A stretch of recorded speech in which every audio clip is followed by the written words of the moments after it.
सीधा सूर्य के लिए खुल जाते थे। वो कुछ इस तरह के त्राटक के प्रयोग करते हैं। वो वही लोग हैं जिनकी वो छठवीं इंद्रिय का खेल शुरू हो जाता है। वो सूरज से सीधा आहार ले लेते और कन्वर्ट करने की जरूरत नहीं है। मुझे भी एक साधु मिला था, तो वो साधु ऐसा था कि आहार तो इससे ही लेता था, लेकिन वो कहता था कि ये एक बादाम है, इसमें बहुत एनर्जी है बादाम में, तो तुम 2 बादाम नहीं पचा सकते, ये तुम 5 किलो खाना खा जाओ उससे ज्यादा ताकतवर है ये 2 बादाम। लेकिन इन बादामों का मल नहीं बनना चाहिए, इतना पचाओ, मल नहीं बनना चाहिए। इनको पूरा कन्वर्ट करो आप अपने भीतर एनर्जी। वाह। तो अगर आप इनको एनर्जी में कन्वर्ट करोगे तो इतनी एनर्जी होगी तुम्हारे अंदर, इतनी एनर्जी हो जाएगी कि उसमें से सब कुछ बन जाएगा, प्राण बढ़ जाएंगे। तो वो साधु ऐसे ही करता था, कभी 2 बादाम खा लिए, कभी कहेगा कोई एक आध ऐसी चीज ले आओ, और इतना मजेदार ढंग से घूमता था, राजा की तरह घूमता था। उसने कोई तपस्या की थी हेमकुंड साहब। अच्छा। तो कहानी ऐसी थी कि वो इनकम टैक्स कमिश्नर था। अच्छा। पंजाब में। और उसने स्वप्न देखा, और स्वप्न में उसने देखा कि उसका पूरा शरीर विष्टा से लिपटा हुआ, विष्टा ने लैट्रिन से लिपटा हुआ है, बहुत गंदा देखा अपने को। तो पता नहीं क्या हुआ, वो ऐसा बताता था कि जब मेरी नींद खुली मैं बाहर आया तो मेरे अंदर बहुत शरीर के प्रति जो है घृणा पैदा हो गई, शरीर के प्रति, कि ये शरीर पूरा मल का खेल है और कुछ नहीं है, मल ही मल है। उसने रिजाइन कर दिया, हेमकुंड साहब चला गया, पंजाबी था, और वहां उसने 12 साल तपस्या। वो 12 साल में उसने मिर्ची ज्यादा पी, घोंट घोंट के। मतलब उसे कोई विज्ञान लगा कि मल नहीं बनना चाहिए।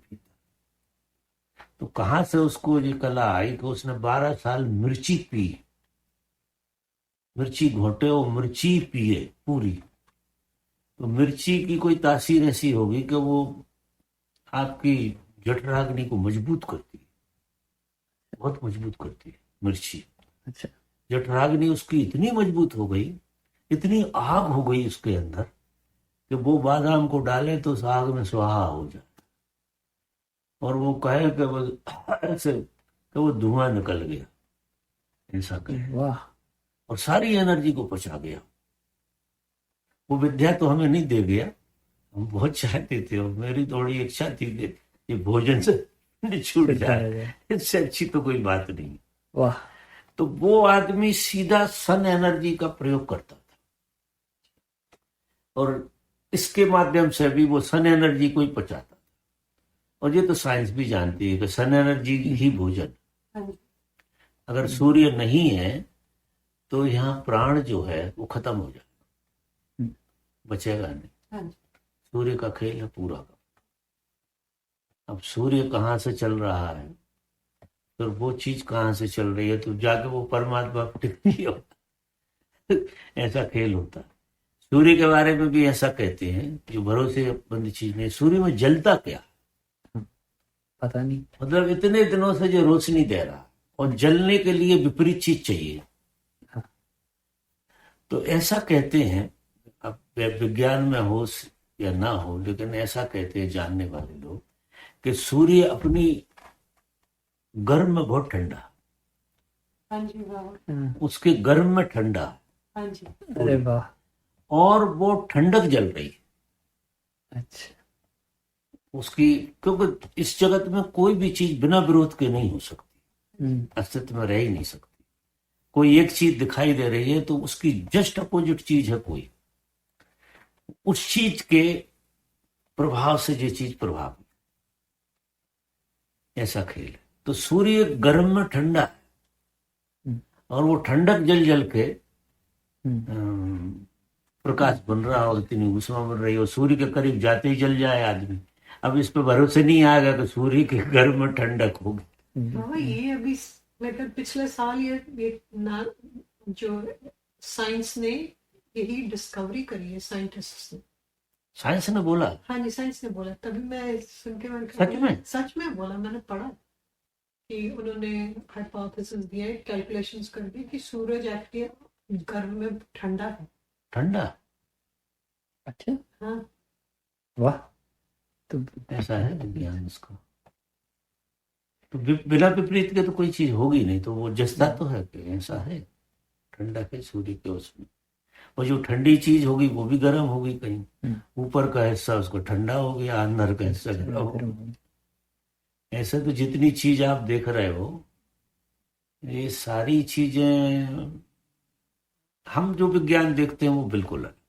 अच्छा, हम ये देखते हैं कि सबसे बड़ी सत्ता है ओमकार। ये सब सब ओमकार का खेल है। ये पत्ता भी ओमकार का ही खेल है। हम और आप भी सब ओमकार की रचना। ओमकार ने ही आकार लिया है विभिन्न तरह से। ये सारी सृष्टि का जो निर्माण हुआ है, सारी सृष्टि का जो हमने विज्ञान देखा वो और तरह का है। ये साइंस कहती है जी और तरह का है। हमने जो विज्ञान देखा है सृष्टि का, उसमें ये देखा है कि हर चीज एक साथ पैदा हुई है, एक साथ। ये ऐसा क्रमिक विकास नहीं है, कोई चीज क्रम से पैदा नहीं हुई। चांद और तारे और सूरज और धरती और आप भी ये एक एक्सप्लोजन हुआ। ओमकार में ही एक्सप्लोजन हुआ और ओमकार ने अनंत रूप धारण कर लिए एक साथ। और वही रूप गायब हो जाते हैं, डिसअपियर हो जाते हैं, अपीरियर हो जाते हैं। वही खेल चल रहा। तो ये जितनी साइंसें कहती हैं कि ये बंदर से आया है आदमी, इससे आया है आदमी, उससे आया है आदमी, ये तो यहाँ की भाषा के हिसाब से उसको समायोजित, क्योंकि भाषा में बांधना है तो कोई श्रृंखला लाना पड़ेगा किसी चीज को। और उधर भाषा में बांधने वाला तो काम ही नहीं है। भाषा तो वहां होती नहीं, वहां चीजें होती हैं बिना भाषा, बिना नाम की। कोई नाम नहीं होता कुछ। वो ओमकार का सतत खेल है, सतत रूप धारण कर रहा, सतत अपने में लय कर रहा और सतत रूप धारण कर रहा है। और एक साथ हुआ है सब।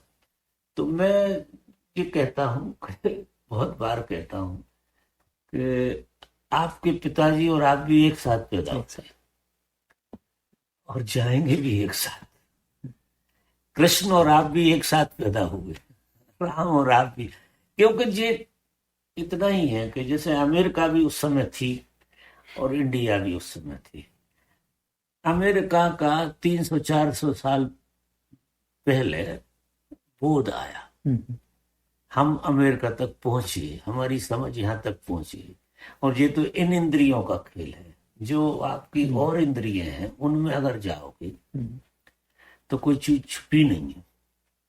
जैसे आज सैटेलाइट में भी अमेरिका छुपी हुई नहीं है, हर चीज अब सैटेलाइट में एक हो गई।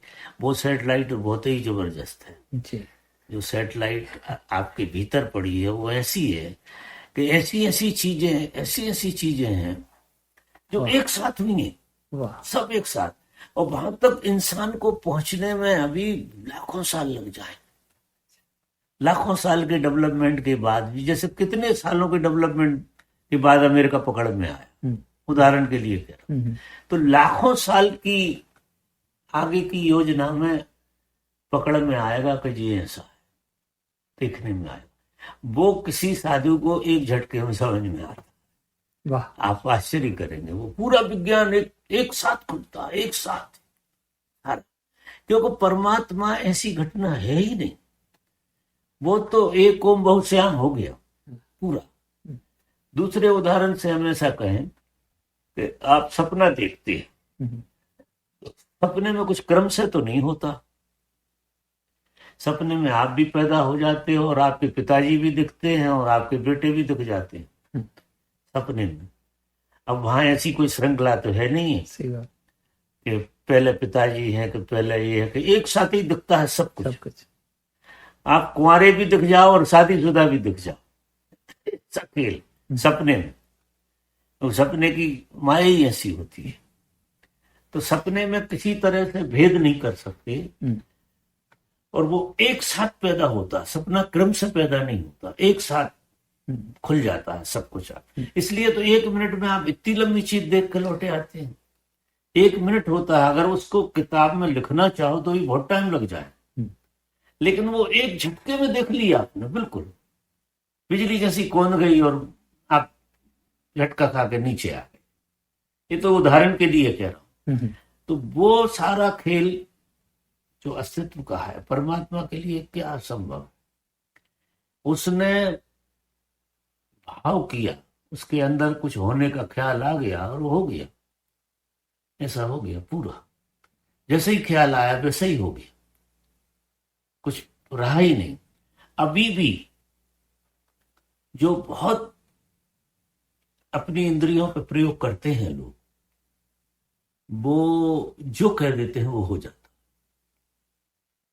जो कोई सिद्धि है हमारे भीतर, बहुत सारे खेल है हमारे भीतर। अगर ऐसा कोई आदमी कह दे कि जो सोने का गिलास हो जाए तो जो सोने का उसी समय हो जाए, अब भरोसा नहीं आएगा जी ये कैसे हो सकता, लेकिन ये हो सकता है।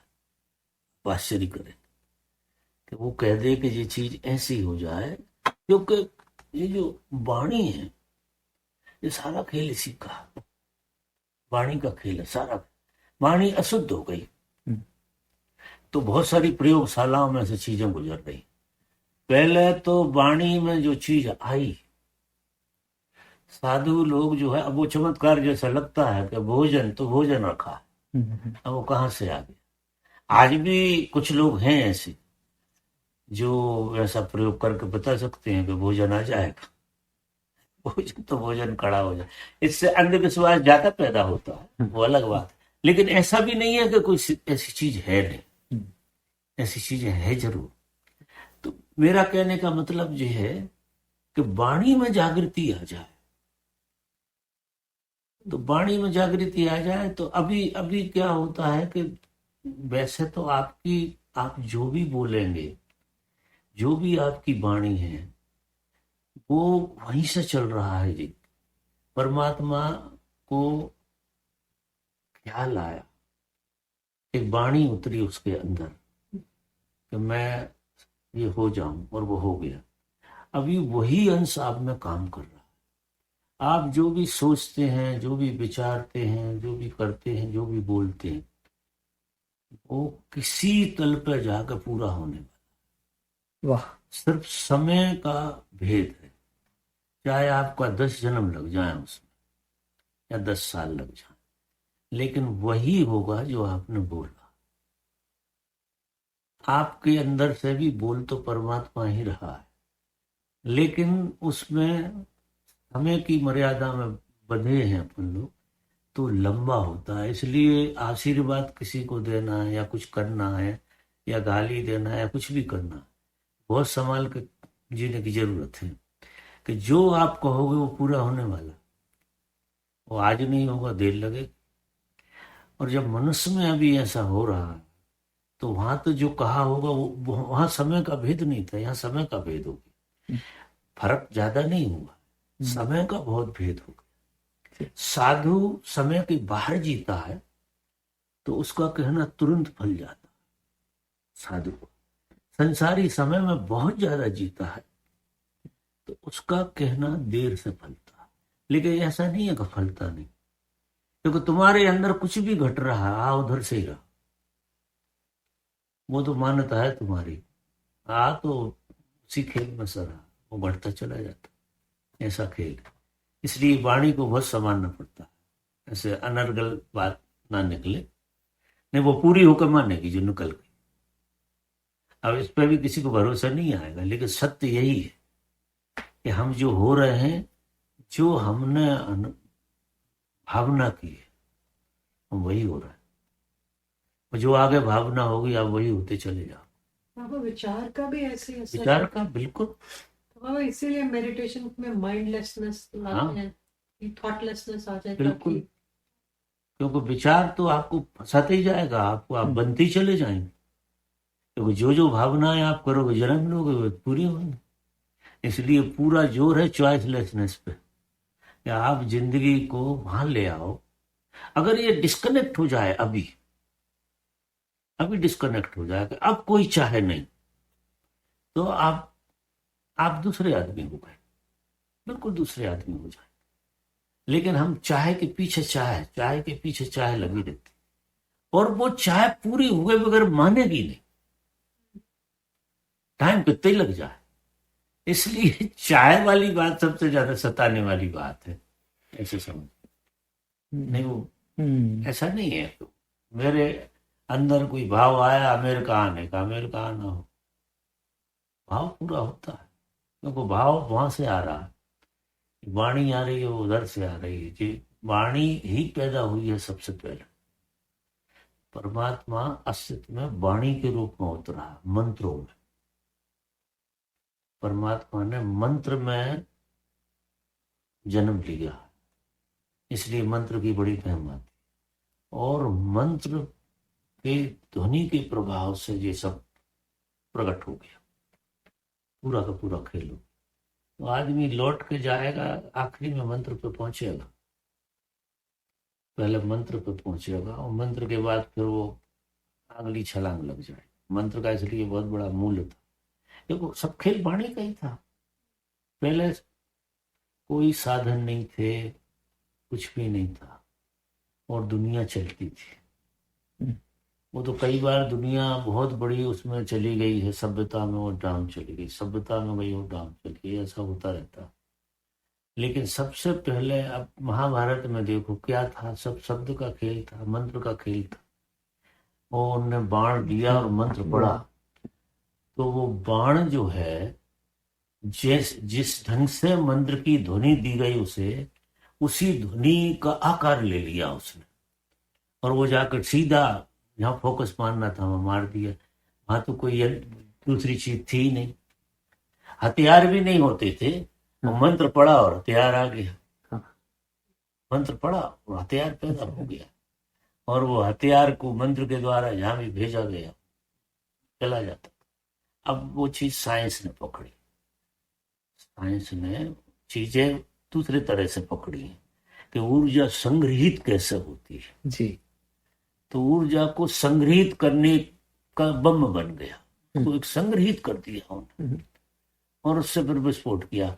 वो आदमी अपने में संग्रहित करता था एनर्जी को, यहाँ से छोटा एनर्जी को संग्रहित करके और फोकस करती, जो फोकस किया उसने, तो वो सारा खेल वाणी का है।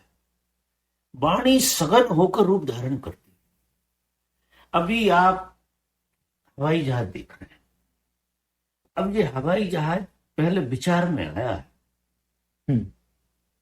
अगर ये विचार में नहीं आया होता तो बन नहीं सकता था। जी। किसी के विचार में आई ये चीज, और विचार को एक साकार रूप देने को साइंस ने काम किया है। लेकिन है विचार का, पहले विचार से इतनी रामायण नहीं पढ़ना पड़ती, विचार ही हवाई जहाज हो जाता था, विचार ही हवाई जहाज में कन्वर्ट होता था सीधा। अब विचार को बड़ी लंबी यात्रा करना पड़ रही, खेल वही चल रहा, खेल वही चल रहा है। लेकिन विचार को इतनी लंबी यात्रा में जाकर सफलता मिलती है, बहुत ज्यादा दूर जाकर सफलता मिल रही है विचार को। तो उसका विचार कब किया था और सफलता कब की, उसकी संगत नहीं बैठ रही। आपके जीवन में भी बहुत सारी चीजें जो होती हैं वो आप नहीं सोची थी, वो ही हुई, लेकिन सोची किसी समय में थी, और बहुत समय बाद वो पूरी हुई, तो विचार से उसकी संगति नहीं बैठ रही। तो आपको ऐसा लग रहा है ये तो अभी की बात है, लेकिन ये अभी की नहीं है, उसका बीज कहीं डला होगा। हम और आप भी यहाँ बैठे हुए, इसका बीज भी कहीं डला है, वो बीज पूरा हुआ, साकार होकर हम यहाँ बैठ गए आपके साथ। ऐसा मान, सारा खेल विचार की अद्भुत लीला। विचार बहुत ताकतवर चीज है, सारे संसार का निर्माण विचार का निर्माण है, आप ये मानिए। विचार के अलावा कुछ भी नहीं है। किसी भी चीज का निर्माण है तो वो विचार का निर्माण है। विचार ही सघन हुआ, जो घर भी बन गए उससे, सब विचार का खेल है। और पहले विचार सीधा फैलता था, अब विचार थोड़ा सा सब संयोजन करके फैलता है, ऐसे समझो। तो परमात्मा तो पैदा हुआ एक साथ, सब कुछ एक साथ पैदा हुआ, धरती आसमान पाताल सब एक साथ, और नीच मुझ वहां है ही नहीं। कोई छोटा नहीं है, कोई बड़ा नहीं है, कोई ये नहीं है, क्योंकि सब एक ऊर्जा से बने। जैसे एक रंग से आपने कुत्ता बनाया, बिल्ली बनाया, पेड़ बनाया, चूहा बनाया, पौधा बनाया, पानी बना दिया रंग से, और सूरज बना दिया, सब कुछ आपने कलर से, मूल रूप से तो कलर है, मूल रूप में तो कलर ही है ना, संयोजन है वो पूरा। कलर का कैसे संयोजन हो, वाह, तो ओमकार का कैसे संयोजन हो। आप बैठे हो, मैं बैठा हूं, इसलिए हम जो दिखते हैं वो नहीं है। हम अपने में जब गहरे जाएंगे तो हम ओमकार हो जाएंगे। जो गिलास भी गहरे में जाकर ओमकार हो जाए, ये गिलास भी, ये और सघन हो गया। पदार्थ जो है ना, पदार्थ और सघनता का नाम है। ओमकार बहुत सघन हो गया तो पदार्थ का रूप धारण कर, फिर इससे थोड़ा सा तरल है, पेड़ पौधे हैं, थोड़ा सा और हार्ड हुआ तो जानवर है, फिर और हार्ड और तरल होता चला गया तो वो आदमी हो गया। ऐसा खेल, ये श्रृंखला कुछ ऐसी है। ये पूरा सघनता में जीवन पूरा खोता चला जाता है और पदार्थ का रूप धारण कर लेता है। और पदार्थ ही, अभी पेड़ कैसे बढ़ता है, आप देखो, पृथ्वी में पदार्थ है और सारे पदार्थ का ही मानक कन्वर्सन है। अगर गहरे से देखो तो पदार्थ चैतन्य हो रहा है पेड़ पौधों के माध्यम से। पदार्थ चैतन्य की यात्रा कर रहा है पूरा। अब पेड़ में से हजारों कीड़े हो जाते हैं, हजारों छोटे छोटे जंतु, उनके जो भी पदार्थ फूल पे आता है उसमें फिर कीड़े, वो कीड़ों में कन्वर्ट होता है। तो अब ये जीवन पदार्थ से, मतलब माध्यम है पेड़ माध्यम है, वो पदार्थ से जीवन में ले जाने की एक श्रृंखला है पूरी की पूरी। जो वनस्पति ये काम कर रही तो पूरे पदार्थ को उठा रही है जमीन से ऊपर, और फिर पूरा जीवन में उसका प्रभाव बढ़ रहा है, जीवन बढ़ते ही चला जाता है, कई तरह से बढ़ रहा है जीवन, यानी जड़ चेतन हो रहा है, ऐसे समझिए। जड़ चेतन हो रहा, एक तरफ जड़ चेतन हो रहा, एक तरफ चेतन जड़ भी हो रहा। ये साइकिल है। वो कैसे होगा? वो ऐसे है कि ये तो बता दिया आपने, जड़ कैसे चेतन हो रहा, चेतन जड़ कैसे होता है? नहीं, चेतन जड़ ऐसे हुआ कि परमात्मा, ऐसे मानो आप कि परमात्मा तत्वों में उतरा पहले, सबसे पहले उसने जो अपने होने का भाव आया, सघनता जो आई परमात्मा में, ओमकार में जिसमें भी कहो, तो वो सघन होता हुआ 5 तत्व बना। 5 तत्व, जल, पृथ्वी और वायु और आकाश और अग्नि। तो ये 5 तत्व जड़ हुए। ये जड़ है 5 तत्व जो है निकले परमात्मा से, लेकिन जड़ है 5 ही, क्योंकि इनको अपना बोध नहीं है। ना तो पृथ्वी को बोध है, ना अग्नि को बोध है, और ना जल को बोध है, ना वायु को बोध है, ना आकाश को बोध है। किसी को बोध नहीं है अपना। वो बोध हट गया तो चेतन हट गया और जड़ता सघन हुई, और वे सघन होते होते होते 5 तत्व, फिर इनमें 3 गुण पैदा हुए। त्रिगुणात्मक जो प्रकृति बनी, रजोगुण, तमोगुण, सतोगुण, इनमें आ गए। वे ऐसे आ गए जैसे केसर को, चूना को और हल्दी को मिलाओ तो केसर का रंग आ जाता है। तो 2 तत्व मिलकर कोई एक गुण हो गए, फिर 2 तत्व मिलकर कोई एक गुण हो गए, फिर 2 तत्व मिलकर कोई, फिर वे 3 गुणों में 3 गुणों में कुछ ऐसी क्रांति घटी कि चेतना पैदा हो गई, वहां से चेतना शुरू हो गई। तो पहले तो जड़ हो गई और जड़ से फिर चैतन्य की यात्रा शुरू हो गई। तो एक तरफ तो ये जड़ता बनती चली जा रही है, पृथ्वी में भी कुछ जुड़ता जाता है, वायु में भी कुछ जुड़ रहा है, वो वहीं से जुड़ रहा है, और आकाश में भी कुछ जुड़ रहा है, और अग्नि में भी कुछ जुड़ रहा है। जी सब अग्नि यानी सूर्य मान लो। और फिर इनमें क्रांति होकर जीवन संघर्ष करके ऊपर की यात्रा कर, तो नीचे उतर रहा है जड़ता की तरह और ऊपर उठ रहा है चेतना की तरह। तो चैतन्य पहले जड़ होता है, और जड़ इसलिए होता है कि कहते ऐसा है कि परमात्मा को भी वो इतना ज्यादा है कि उसे अपने होने का ही बोध नहीं, क्योंकि सब तरफ वो है तो बोध कैसे होगा, उसके अलावा कुछ नहीं है। तो उसमें से एक हिस्सा पदार्थ बन गया, और पदार्थ से जब वो चेतन हुआ, और चेतन होते होते होते होते उससे चेतना का बोध होने लगा। क्यों? विपरीत था, साथ में जड़ता थी, जड़ता में चैतन्यता ने यात्रा की, तो चैतन्यता को अपने होने का बोध जड़ता के कारण बनने लगा कि मैं कुछ हूं, और ऐसा होते होते वो मनुष्य हुआ। तो मनुष्य में आदमी जड़ और चेतन दोनों का जोड़ है, जड़ भी है और चेतन भी है। चैतन्य का हिस्सा दोबारा से चेतन होना चाह रहा, परमात्मा होना चाह रहा, और जड़ता का हिस्सा उसे छोड़ नहीं रहा। इसकी साधना पूरी, किसी भी तरह की साधना वो इसी की साधना है कि जड़ता छोड़ नहीं रही और चेतन उठ रहा है, इसलिए संघर्ष पूरा का पूरा। लेकिन एक दिन ऐसा होता है कि जड़ता छूट जाती है और चेतन छलांग लगा जाता है, और चेतन छलांग लगाया तो जी जहां से चला था वहीं पहुंच गया। वो चेतन परम चेतन है। तो यहां परमात्मा के होने की गवाही हो गई। जब कोई आदमी जड़ता में बैठ के चेतन हो जाए तो परमात्मा घोषणा करता है कि मैं ब्रह्म हूं, मैं परमात्मा हूं, परमात्मा होने की घोषणा करता है, और उससे पूरी प्रकृति नहा जाती है, पूरी प्रकृति। जब कोई ऐसी घटना घटती है तो ये हर निस घटना घट रही, ऐसा दिन नहीं जाता जिस दिन, क्योंकि ये दिन रात जितना ये सारा चल रहा है ब्रह्मांड, इसको संयमित ये चीज की होती है।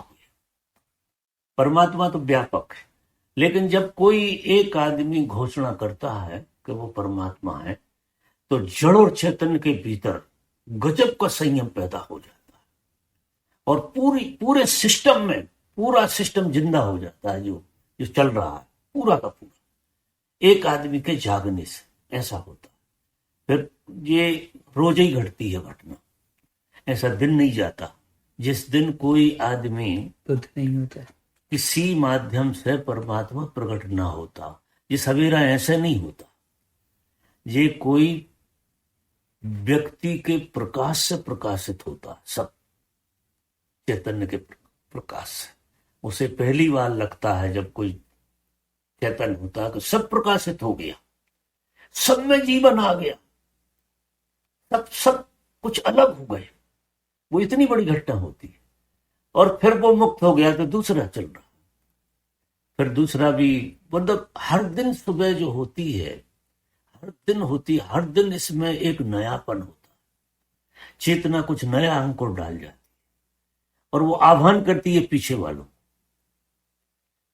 को आह्वान करती है। तो हम जो भी आदमी मुक्त होता, हम एक कदम उठा देता।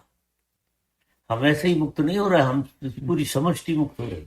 जब कोई एक हमसे आगे मुक्त हो जाता तो हमें एक कदम आगे उठा जाता, फिर अगला मुक्त होता है तो और हम एक कदम आगे उठ जाते। ऐसे कदम कदम चलते चलते हम भी उस जगह पहुंच जाते। जब फिर हम मुक्त होंगे तो एक कदम आगे सारी सृष्टि चल पड़ेगी। तो बड़ा गजब का अनुभव है जी, बड़ी गजब की लीला है जो ख्याल में बिल्कुल नहीं आएगी। शब्दों में, मतलब अगर विचारों में और शब्दों में ढूंढने जाएंगे तो बिल्कुल कोई चीज मिलेगी नहीं। लेकिन ऐसा कोई विराट खेल है जी। तो आप चाहें या न चाहें, आपकी यात्रा हो रही। अब जब आपकी यात्रा बहुत कुछ हो जाती है तो ऐसे लोगों का संगम होने लगता, मिलने लगता, उसकी समझ। लेकिन पत्थर भी चल रहा है आपके साथ, पूरी जड़ता रोज यात्रा कर रही है। ये पशु पक्षी जितने भी हैं सब यात्रा में हैं, क्योंकि और कोई यहाँ कुछ है नहीं। ये साइकिल है पूरा का पूरा, कि चैतन्य जड़ होता है, क्योंकि चैतन्य को चेतन होने का बोध नहीं होता। मजा देखिए, तो जड़ता में से निकल के चैतन्य पुनः चैतन्य होता है। यहाँ ना तो कोई आदमी है, ना कोई पशु है, ना कोई पक्षी है, ना कोई पेड़ है, ना कोई पौधा है। सब उस ओमकार का खेल है। उस एक ओमकार ने ही अनंत रूप लिए हैं, और वही ओमकार उठते उठते उठते उठते अपने बोध को प्राप्त होता है। कोई उपलब्ध नहीं होता, परमात्मा ही अपने बोध को उपलब्ध होता है, और उसका माध्यम बनता है मन। ऐसा समझिए, वो परमात्मा की ही पूरी यात्रा है, जो मनुष्य के रूप में वो घोषणा कर जाता है। परमात्मा उस घोषणा से ये सब बैलेंस हो जाता है। ये पूरा का पूरा ब्रह्मांड पूरा का पूरा बैलेंस हो जाता है। ये श्रृंखला कभी बंद नहीं होगी, ये चलती रहेगी। इसलिए ऐसा कहते हैं कि 24 घंटा अगर आप ध्यान में रहे तो जब वो घटना घटेगी उसमें आप शामिल हो जाओ, किसी और के सहारे। हाँ, वो जब कोई खुल रहा हो और और आप भी खुले हैं, अच्छा, तो आप उसमें लय हो जाए, आप भी उसमें ही उपलब्ध हो जाए। 24 घंटे में एक क्षण ऐसा आता है जो आपके लिए उपलब्धि का द्वार खोलता है। ऐसे समझिए, नहीं ख्याल में आ रही बात?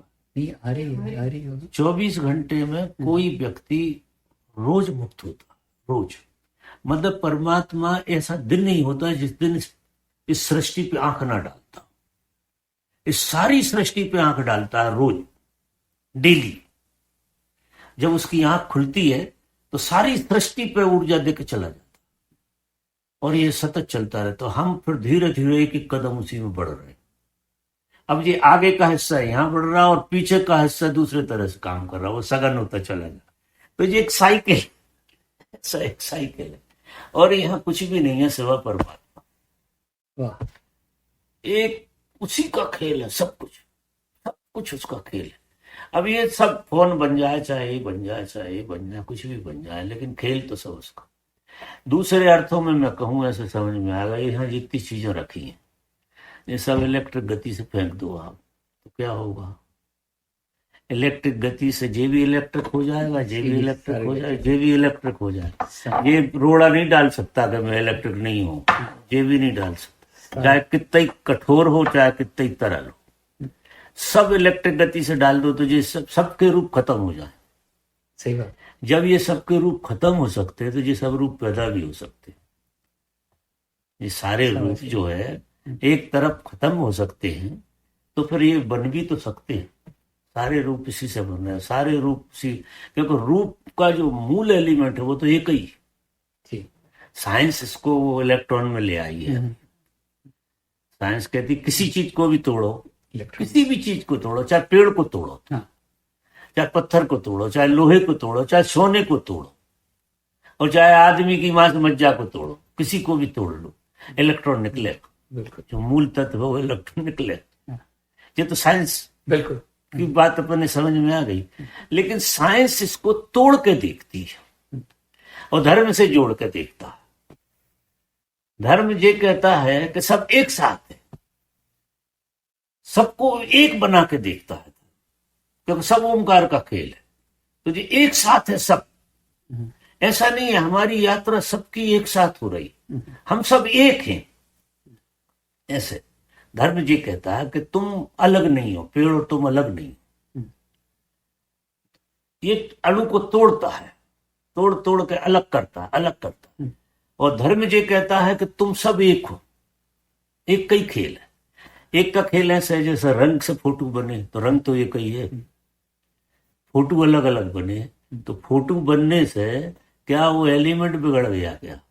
ये तो एक आइडेंटिटी हो जाती है कि एक रामचंद्र जी का फोटो रख दिया तो रामचंद्र जी की हम उनको रामचंद्र जी जैसी मान लो, फिर एक वेश्या का रख दिया तो वेश्या, लेकिन वेश्या में और रामचंद्र जी का जो उसमें एलिमेंट देखोगे तो वो तो एक ही मिलेगा, वाह वाह वाह। वो तो अलग अलग हो नहीं सकता। इस तरह से हम सब एक कई खेल है। तो देख भी परमात्मा को रहे हैं आप, मजा देखिए, सुन भी परमात्मा को रहे हैं, जी भी परमात्मा को रहे हैं, अनुभव भी परमात्मा, आपके चारों तरफ परमात्मा का खेल है। लेकिन चूंकि हम इंद्रिय की सीमा में जीते हैं तो तोड़ के देखते हैं। हमें ये पत्ता अलग दिखता है, ये गिलास अलग दिखता है, ये अलग दिखता है, ये हमारी उपयोगिता है। और ये चीजें तो सब हमारे मन की बनाई हुई। इससे पूछो कि तू पेड़ है तो इसको भी पता नहीं है, ये कभी नहीं कहेगा। इससे पूछो तुम कटोरी हो, ये तो हमारे विचार ने आकार लिया है कटोरी का, हमारे विचार ने ही आकार लिया है इसका, हमारे विचार ने आकार लिया है इसका, ये हमारे विचार का खेल है। और जब छठवें से देखो तो यहाँ कुछ नहीं है सिवाय एनर्जी की। वो इलेक्ट्रॉन देखता है और ध्यान ही ओमकार देखता है। जो ध्यान से जाता है वो ये देखता है कि सब जगह ओमकार, ये दीवार भी ओमकार की सघनता, ये तकिया भी ओमकार का सघन रूप। ज्ञानी जब अपनी आंख से देखता सब ओमकार है, कुछ नहीं है यहाँ, ओमकार के अलावा कुछ भी नहीं है। आप जब उसमें रहोगे तो जो ऐसे दिखाई देते हैं, जो दृश्य जगत जो है ये अदृश्य हो जाता। जब आप स्वभाव में आओगे तो कुछ नहीं रहता, जब आप मन में आओगे ये सब खड़ा हो जाता है। गजब सा लगता है, जैसे मन में आते हैं तो ये मकान हो जाता और मन के बाहर चले जाते हैं तो ये निराकार हो जाता, तो कुछ भी नहीं, एक भी चीज दिखाई नहीं देती। जो दिखाई दे रही है वो सब हमारी इंद्री का खेल, सब इंद्रियों का खेल। इंद्रियों में देखोगे तो इनमें इतनी विभिन्नताएं दिखेंगी, बहुत विभिन्नताएं। और जब आप बोध में देखोगे, खड़े होकर देखोगे अपने में, तो पहली बात तो आप ही नहीं, आप एक ओमकार का पुंज, एक पुंज। रूप रंग हटा दो, ओमकार की एक सघन ऊर्जा, एक सघनता ने जी आकार ले लिया, और उस सघनता ने ही सारे आकार लिए। तो जब आप अपने में देखोगे तो सब चीजें सघन ओमकार का आकार दिखेगा, पेड़ नहीं दिखेगा, पेड़ गायब हो जाए, पेड़ तो है ही नहीं, पेड़ हमारी इंद्रियों का खेल, ऐसे समझो। यहाँ जो भी हम देख रहे हैं ये सब हमारी इंद्रिय का खेल है, ये ऐसी चीजें ही नहीं है कोई। जैसे मैं अभी कह रहा था कि ये हरा रंग जो है, जो हरा रंग है ही नहीं, जो है नहीं वो दिखता है इंद्रियों से, और जो है वो तो नहीं दिख रहा है इंद्रियों से, वो पकड़ में नहीं आएगा। लेकिन हकीकत तो जो चीज दिख रही है उसका एब्सेंट देखो, उसकी प्रेजेंट मत देखो। इस गिलास की एब्सेंट देखो आप, इसका प्रेजेंट मत देखो।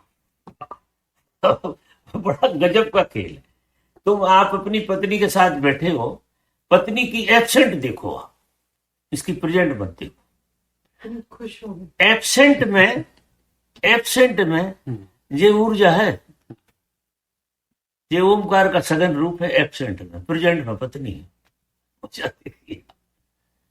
जैसे ही हम एब्सेंट में देखते हैं किसी चीज को भी एब्सेंट में देखोगे, और धर्म में यही होता है कि चीजें प्रेजेंट होती और एब्सेंट होती। ये जगत बड़ा लुका छुपी का खेल है कि क्षण में बनता है और क्षण में गायब होता है, क्षण में बनता है। जैसे ही तुम प्रेजेंट में देखोगे माया खड़ी हो जाती, उसको हम माया का रूप देते हैं। परमात्मा अनंत रूपों में माया, क्या बोल रहे हैं? नहीं बाबा, मैं अब क्या हुई, मैं कहता तो ये माया जो नहीं है वो दिख रहा है, हाँ, जो है वो वो नहीं दिख रहा, नहीं दिख रहा। ये माया है। हाँ, हकीकत तो यही है। वो अणु भी प्रेजेंट और एब्सेंट होता है। हाँ जी, बिल्कुल, हाँ जी, वो अणु जो है वो प्रेजेंट और एब्सेंट होता है। बिल्कुल। दोनों में वो गजब का खेल है। मतलब वो अणु की जो जिसने भी खोज की है वो बहुत करीब पहुंचा है, लेकिन साधु में उसमें भेद किया। उसने बाहर खड़े होकर देखा, साधु वो होकर देखता है, साधु वो होकर देखता है, वो एब्सेंट होकर देखता है, तो सारी दुनिया एब्सेंट हो जाती है। और जब वो प्रेजेंट होता है तो सारी दुनिया प्रेजेंट हो जाती है, सारा ये शरीर भी एब्सेंट हो जाता है, पूरा होता ही नहीं है। और जब प्रेजेंट होता है तो ये शरीर हो जाता है। तो इतना लगता है कि यार मूल रूप से तो एब्सेंट है, क्योंकि प्रेजेंट की तो सीमा है। अगर मैं आपको देखूं इस तरह से तो आपको एक सीमा में देखूंगा, एक सीमा में बंधे हुए हैं आप, और तोड़ के देखूंगा। और जब मैं मेरी आंख से देखूंगा तो एब्सेंट देखूंगा आपको, और एब्सेंट में टोटलिटी आ जाएगी। एब्सेंट में तो धर्म में क्या है, एब्सेंट होना, जो नो माइंड की बात है, नो माइंड, कि आप एब्सेंट हो जाओ पूरे के पूरे। अगर आप एब्सेंट हो गए तो सब एब्सेंट हो गया, पूरी रचना ही दूसरी हो गई। और ये खेल है पूरा का पूरा आंख बुझे। जैसे परमात्मा ख्याल करता है तो ये जगत बन जाता है, वो ख्याल वापस ले ले तो ये सब उसमें समा जाता है। जैसे आप आंख खोलते हो तो संसार बनता है, आपने आंख बंद करी, अगर सच में आपकी आंख बंद हो गई, संसार गया आपकी, चला जाता। नींद में जरूर जाता है लेकिन वो समझ में नहीं आता। लेकिन जो जागते जागते जाता है, जब गजब का खेल होता है कि आपके सामने जो भी आदमी खड़ा है वो आपके लिए गायब भी हो सकता है, और फिर आप ऐसा भी प्रयोग होता है कि आप लोगों को गायब हो जाओ। ऐसा कोई साधु चाहे कि एब्सेंट होना है उसे तुम्हारे घर में, तुम्हारे घर में वो एब्सेंट हो जाएगा, और प्रेजेंट भी हो सकता है। वो ऐसे साधु हुए जो यहाँ नहीं, वहां जाकर प्रेजेंट है, इस वक्त किसी दूसरी जगह प्रेजेंट हो जाता है, क्योंकि विचार का ही खेल है। विचार कहीं भी प्रेजेंट हो सकता है, ज्यों का त्यों खड़ा हो सकता है। जो छाया शरीर बन जाते, जो हमने साधुओं की कहानी सुनी कि वो 4-4 जगह देखे गए, 4-4 जगह हमने देखे। संकल्प का खेल है पूरा का पूरा, सघन हो जाती है ऊर्जा, और वो उधर भी दिख जाती है, इधर भी दिख जाती है, और प्रेजेंट भी हो जाती है। मतलब इतना खेल खिलौना है, इसमें सीरियस होने की जरूरत ना। किसी का बेटा है, ना किसी बेटी है, ना कोई भाई है, ना भतीजा, सब ओमकार का खेल पूरा का पूरा। तो रिश्ता तो एक ही हो सकता है, परमात्मा। आपको हर एक आंख में उसी की झलक मिलती है, हर एक आंख में। ऐसी कोई आंख नहीं है जिसमें उसकी झलक नहीं है। वो तो तुम्हारी आंख पर्दे से देख रही है, पर्दा गया, तुम एब्सेंट हुए वो प्रकट हो गया। वो मतलब एब्सेंट का मतलब यह है परमात्मा की तरह प्रेजेंट। एब्सेंट का मतलब परमात्मा की तरह प्रेजेंट हो, और माया की तरह जैसे सारे कलर को समेट दो तो वो सारी मूर्तियां एब्सेंट हो गई। बिल्कुल हो गई। हाँ, तो ये आकाश तत्व यही होता है। है नहीं, क्या?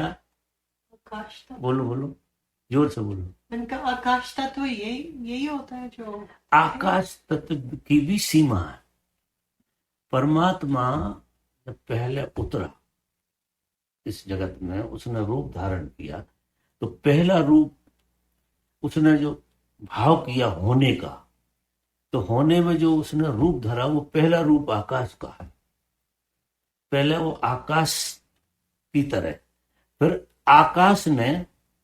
आकाश में भाव पैदा हुआ तो वो प्रकाश में आया, फिर प्रकाश में भाव पैदा हुआ तो वो फिर जल में आया।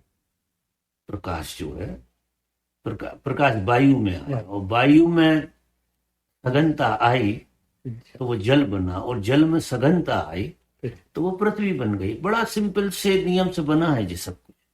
आकाश बहुत सघन हो गया, बहुत सघन। जब आकाश सघन होता है तो प्रकाश बन जाता है। प्रकाश बहुत सघन हो जाए, बहुत सघन, वायु तो वायु बन जाती। वायु बहुत सघन हो जाती तो जल बन जाती। जल बहुत सघन हो गया और पृथ्वी बन गई, और पृथ्वी में फिर एलिमेंट दुनिया भर के काम कर रहे। फिर ये 5 ही तत्व एक दूसरे में गड़बड़ होकर ये रचना रची गई, लेकिन मूल तो आया वहीं से है। आकाश भी वही है, पृथ्वी भी वही है। तो आकाश चूंकि ऐसा है कि पृथ्वी, आकाश तो ऐसी चीज का नाम है जिसमें ये सब हो रहा है, जिसमें सब हो रहा। अगर आकाश ना होता तो कोई उपाय नहीं है। जल कहाँ रहता, अग्नि कहाँ रहती, पृथ्वी भी कहाँ रहती, और कोई भी चीज नहीं रह सकती। तो ये सारा जो खेल है वो धारण आकाश की हुई। तो परमात्मा का जो पहला रूप, जो रूप कहें उसे, वो आकाश, और आकाश ही सघन होता होता है, ऐसा बन रहा हो, वही सघन होता होता, और आपके विचार सघन होते होते पदार्थ बन, आपके विचार ही सघन होकर पदार्थ बनना, जो हवाई जहाज बना, ये विचार सघन हुआ। आप इस जगत में कोई चीज ऐसी नहीं देख सकते, आपके विचार की सघनता है। बड़ी बड़ी चीजें जो आप बना रहे हो, ये आपके विचार, कई खेल है ना, विचार सघन हो गया, पदार्थ का रूप धारण कर लिया उसने, और ये घर खड़ा हो गया। अब वो ऐसे अनुभव में नहीं आता, अपने लगता है ईंट मिट्टी रोड़े से हुआ है, ऐसा दिखाई देता, लेकिन ये सब विचार से खेल हुआ, विचार का ही खेल है पूरा। ईंट भी विचार ही बनी हो, किसी और का विचार बना होगा, पत्थर भी किसी और का विचार हो, ऐसे बनते बनते ये मकान बन, पदार्थ बन गया सीधा। अब मैं विश्राम करूं, ऐसा लगता वाह वाह वाह, है आपकी नींद खराब हो जाए। हरी,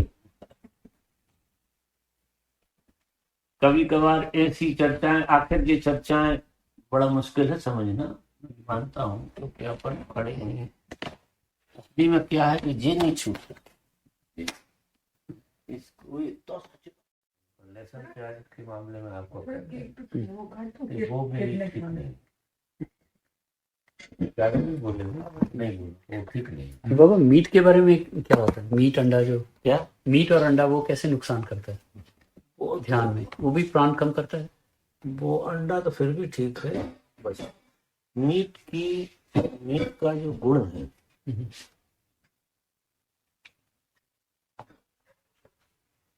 अब ये खजूर आप खा रहे हो, हाँ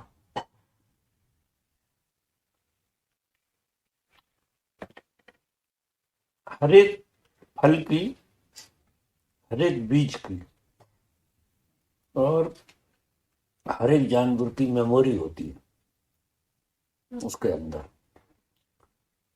तो आप मीट पचा लोगे, लेकिन आप जानवर की मेमोरी नहीं पचा सकते, वो शेष रह जाती, वो आपका मन को पी जाता। तो धीरे धीरे करते करते करते करते आपकी वृत्ति तो आपकी जो मेमोरी में जाता है उसी से बनती है। तो सात्विक भोजन करते हैं तो उसकी मेमोरी सात्विक चीजें बनाती है मन में, और मीट जो है उसकी, जैसे बकरा खाएगा आदमी या मुर्गा खाएगा, मुर्गा तो क्या लेगा वो, लेकिन मुर्गे की मेमोरी उसके अंदर घुस जाएगी। अब हमें जीना है मनुष्य की तरह, और हम मुर्गों की मेमोरी से जब जिए तो मुर्गापन आए, या हमारे अंदर फिर बकरापन आए, वो चीज आएगी, वो वृत्ति होगी। तो वो मन को अपने साफ करना है, वो मन चला गया पशुता में, तो वो बाधा देता। खाने में इतना बड़ा दोष नहीं है जितना उसकी मेमोरी का खेल है, जो समझ में आती नहीं, वो ख्याल में नहीं आती। हर चीज की मेमोरी होती है। आप गेहूं खाते हो तो गेहूं की भी मेमोरी है, ऐसा नहीं है। तो ऐसे को ये जो चीजें दिखाई देती हैं, ये तो देह है इनकी, और इनके भीतर जो है प्राण, वो इनकी निजी मेमोरी है। जैसे गेहूं अपनी मेमोरी नहीं छोड़ता है, लगाओगे खेत में तो गेहूं पैदा करेगा ना, वो उसका इंटेलिजेंस है। ये खजूर है, इस खजूर का अपना इंटेलिजेंस है, सब चीजों का अपना इंटेलिजेंस है। वो चीज जो है, जो खाओगे, जैसी चीज खाओगे, मन हमारा बनता है इंटेलिजेंस। किस चीज का इंटेलिजेंस आपके अंदर जा, उससे बनता है। तो बुद्धि शार्प करने और जैसा भी करने लोग अलग अलग तरह से चीजें खाते, लेकिन आप विद्वान हो सकते हो, नॉलेज आपकी बढ़ सकती है, कुछ भी आपका हो सकता है, लेकिन जागृति आप में से छिन जाएगी, जागृति आपको नहीं बनेगी। और जागृति न बनना मनुष्य का सबसे बड़ा नुकसान। मनुष्य का एक ही नुकसान होता है, मनुष्य एक ही नुकसान कर सकता है कि वो जागृति को खो रहा। देखो उसकी सबसे बड़ी उपलब्धि भी वही। बिल्कुल। और आज वो मनुष्य है जिस जगह पी के वो जागृति कर, जैसी जैसी अब मनुष्यों में भी आप देखो पशु की तरह भी लोग हैं। हाँ है। बहुत लोग हैं जो बहुत ज्यादा दुख भोग रहे हैं अलग अलग तरह से, और कोई कारण नहीं है दुख का। इतना ही कारण है कि जो जागृति है उनमें कम है। सोए सोए जीते, और सोया सोया जो आदमी जीता है वो आदमी पीड़ा भोगता, भोगनी पड़ेगा, क्योंकि उसका इंटेलिजेंस काम नहीं करता, द्वंद्व में रहता। और जागृति उपलब्धि है एक तरह से। हमारा जो मनुष्य की देह में आना हुआ, इसमें जागृति को छोड़कर तो सब पशु का ही खेल। अगर गहरे से देखो जागृति प्लस और उसी का खेल। तो जिन जिन चीजों से जागृति आती है धर्म उनको खाने की बात कहता है। जिन जिन चीजों से जागृति खत्म होती है, प्राण शरीर कमजोर होता है, उनको मना करता है। इसमें मीट तो बहुत ही बेकार चीज, बहुत ही बाह्य। उसमें शारीरिक तो तुम मजबूत रहोगे, तो शरीर से ज्यादा मजबूत होना कोई अक्लमंदी नहीं है। शरीर से मजबूत होने की जो बात है बहुत गहरे में पशुता की बात। यहाँ वेस्ट में तो यही शरीर में जीवंतता होना चाहिए, मजबूती नहीं। मजबूती तो बैल, हमें बैलगाड़ी में थोड़ी जुतना। मजबूत कहा ना कहा, मजबूत शरीर बनाए, मसल बनाए, वो तमाम दुनिया भर की ऐसी चीजें खाएं, तो क्या हो जाएगा कि आप शरीर से ताकतवर हो जाओ लेकिन दिमाग से कमजोर हो जाओ, दिमाग उतना काम नहीं करेगा। तो ये खाने का शास्त्रों में कहा, जैसा खाओगे अन्न वैसा बनेगा मन। शास्त्रों में तो सात्विक भोजन की तो अद्भुत बात है। और सात्विक भोजन आपको दुखी नहीं करेगा, द्वंद्व में नहीं फंसने देगा आपको, क्योंकि ये भोजन हमारी वृत्तियों पर असर करता है। जो मन होते हैं, जैसे क्रोध है, लोभ है, मोह है, ईर्ष्या है, ये सब भोजन के परिणाम, क्योंकि वो मेमोरी काम करती है। इसलिए ये मीट मटन खाने वाले किसी को मारने में बिल्कुल शर्म तक नहीं करते। ऐसी स्थिति होती है। जितने लोग हैं जो सिविलाइज दिखते हैं, ये कोई सिविलाइज नहीं है। अभी रसायन ने एक पैटर्न बना लिया, इनमें इतनी हिंसा भरी हुई है, इसका कोई हिसाब नहीं। ये अगर गुस्सा में आ जाए तो किसी को मार ही डाले, रुक नहीं सकते। लेकिन इनने कानून बहुत अच्छे बना लिए। अब ये सब कानून से डरे हुए लोग हैं, सिविलाइजेशन नहीं है। कानून जबरदस्त है, कानून मार डालेगा तो बिल्कुल आप कायदे से चलो। दमन है इनके भीतर, और दमन के कारण हजार बीमारियां हैं। आप आश्चर्य करोगे, कैंसर जो है बहुत गहरे में दमन का परिणाम। अच्छा, दमित चित्त में कैंसर ज्यादा पैदा होता, दमन ज्यादा किया हो। अब आर्टिफिशियल सिविलाइजेशन है तो सब चीजों का दमन हो रहा है। हमें भाषा मीठी बोलना पड़ रही हो, भीतर तलवार निकल रही, तो अब उसमें सप्रेशन हो रहा। और सप्रेशन होते होते होते होते वो कहीं से निकलेगा तो सही, वो कैंसर बनकर निकलेगा, कोई और बीमारी बनकर निकलेगा। ये बीमारियां अगर गहरे से देखो तो फिजिकल कम है और मानसिक ज्यादा। मानसिक बीमारी है, जब मन स्वस्थ नहीं होता तो शरीर के द्वारा बाहर होती, ऐसे समझ। हमारे यहाँ तो एक प्रयोग करवाते हैं हम लोग। अच्छा, हमारे उसमें कि आदमी के भीतर से निकलवाते हैं जो भी दबा हुआ है। तो ऐसे अनर्गल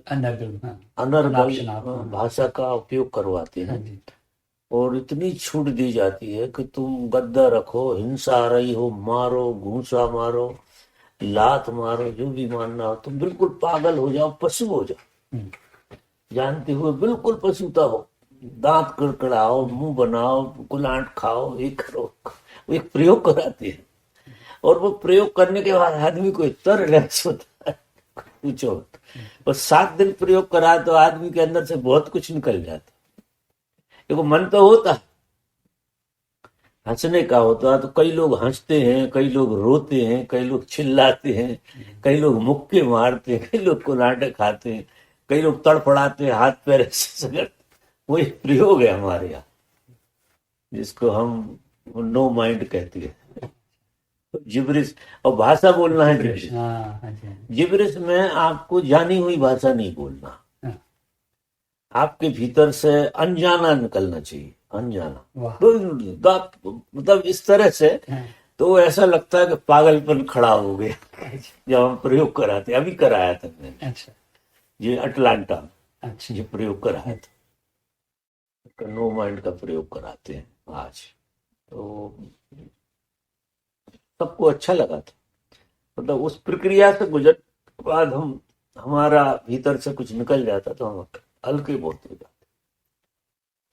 अब ऐसा कहते हैं कि अगर वो आदमी कुछ लंबे टाइम तक ये प्रयोग कर ले तो उसके अंदर जो भी हिंसा पड़ी हुई है और जो भी उपद्रव पड़ा है वो रिलीज हो जाता है, वो हल्का हो जाता है और फिर ध्यान लगता है, क्योंकि ये चीजें इतनी भरी हुई हैं कि ये ध्यान करने नहीं देती। करें। तो प्राइमल थेरेपी की तरह ये प्रयोग कराते हैं हम लोग, और भी 2-3 तरह के प्रयोग हैं ऐसे, और लोगों को बड़ा अच्छा लगता है। सात्विक खाना, विचार साफ रखने। हैं? सात्विक खाना सात्विक खाना खाओगे और विचार तो सात्विक। आपकी आपकी वो खाने की जो मेमोरी है वो आपके अंदर सात्विकता, मतलब हर चीज की मेमोरी, ऐसे समझ। ट्रैक शुरू करते थोड़ी देर। I have homework due at midnight. It started 11:22. Good night.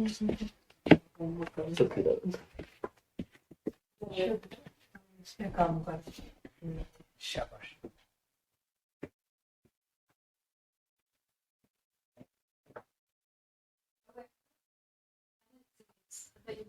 कोई बात नहीं, आज चेक करो तो। For sure.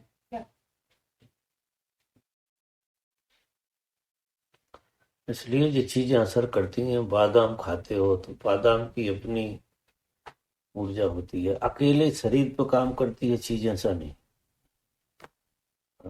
इसका जो सार तत्व है, तो बादाम आपने, इसका जो सार तत्व है वो तो मन पे जाएगा, और जो दूसरा तत्व है वो शरीर पे जाएगा, शरीर वाला शरीर पे जाएगा, और जो उसकी जो पोटेंशियलिटी है वो आपके मन पे जाएगी, तो मन आपका उस ढंग का हो जाएगा। फिर जो भी खाना खाए, तो आप देखो जैसा खाना खाते हैं लोग वैसी वृत्तियां हो जाती है। बिल्कुल ठीक। कई लोगों को देखो, इसलिए धर्म में मीट खाना तो बिल्कुल बिल्कुल ही नहीं। सबसे ज्यादा नुकसान उस चीज से होता है, क्योंकि तुम आदमी से पशु होने जा रहे हैं। बिल्कुल। अब तुम देखोगे आदमी, वो वृत्ति पशु की हो जाएगी, आपको पता ही नहीं लगेगा कैसे हो जाए, और रात दिन करते करते। तो ये लोग जो है पागलों की तरह काम वासना में हो जाते हैं, जी पशु हो जाते, पशु, चाहे स्त्री हो चाहे पुरुष, ये बिल्कुल पशुता का व्यवहार करते हैं। ऐसी बुरी हालत है इनकी, क्योंकि पशुता तो उघड़ती है ना, जो खा रहे हो तुम, जो तुम खा रहे हो उससे पशुता बन गई तुम्हारे अंदर, तो वो पशुता आपको बाहर करती है, वो रिलीज होना चाहती है, तो वो कुछ का कुछ हो जाता है। मैंने कई जगह ऐसा सुना है कि विदेशी लोगों तो मारपीट भी होती है, हिंसा होती है, कि जब तक एक दूसरे को मारे नहीं, खरोचे नहीं, तब तक उनमें उतनी पैदा नहीं होती। बड़ा उल्टा ही कुछ अजीब सी बातें लगती हैं जो सुनाई देती हैं, तो वो हिंसक हो जाते हैं पूरे के पूरे। तो बाबा इनमें कोई संत पुरुष होते हैं? हैं?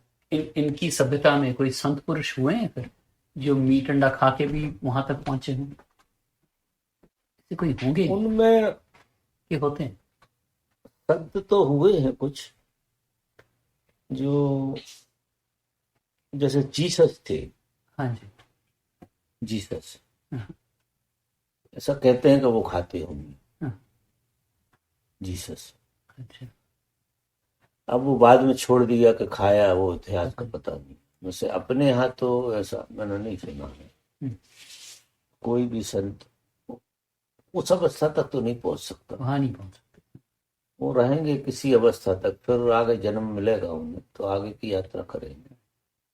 लेकिन कैसे हो सकता है ये यात्रा पूरी पशुता से बाहर जाना? हम्म।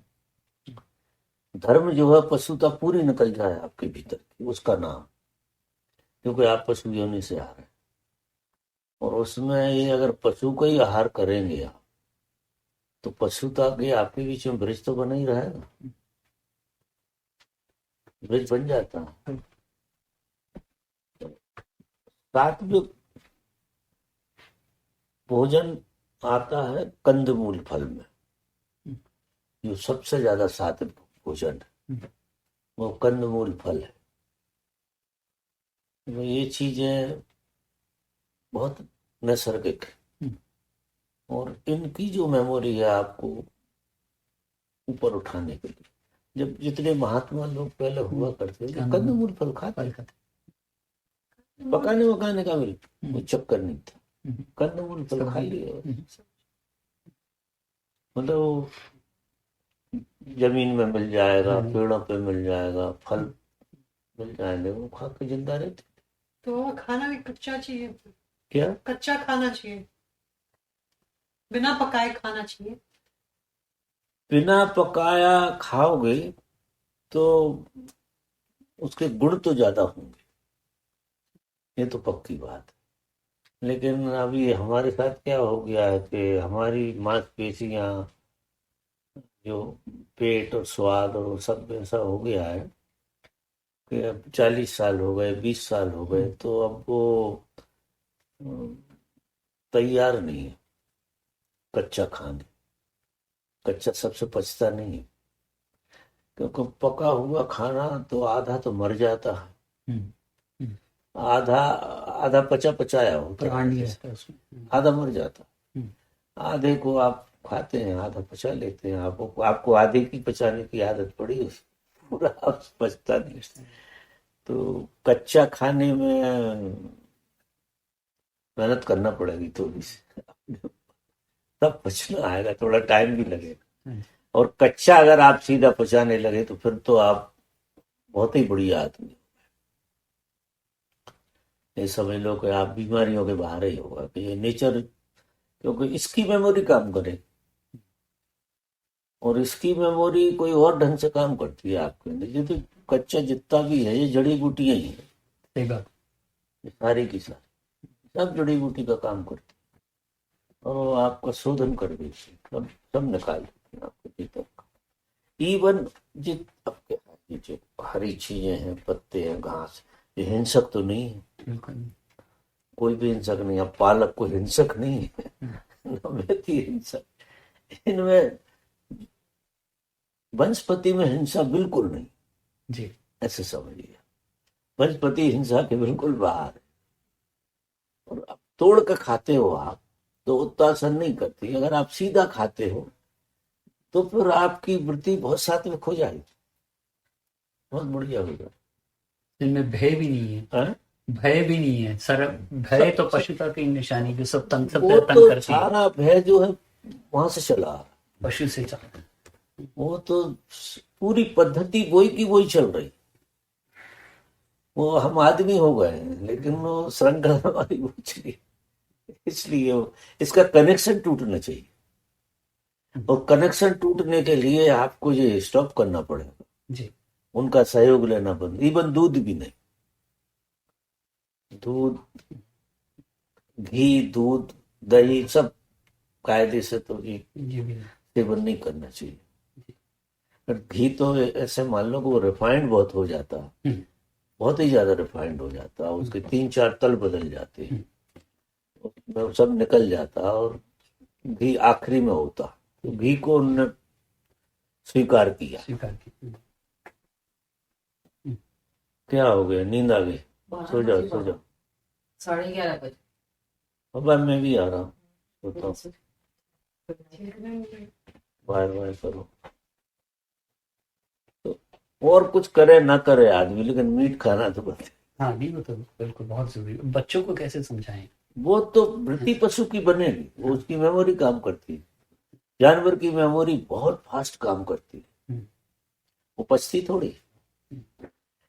वो चीज खाओ जिसकी मेमोरी को भी पचा जाओ, वो चीज खाओ आप, तो फिर आपने पूरा पचा लिया। और जो कच्चा जो है ना, ऐसे ही कुछ खेल है इसको।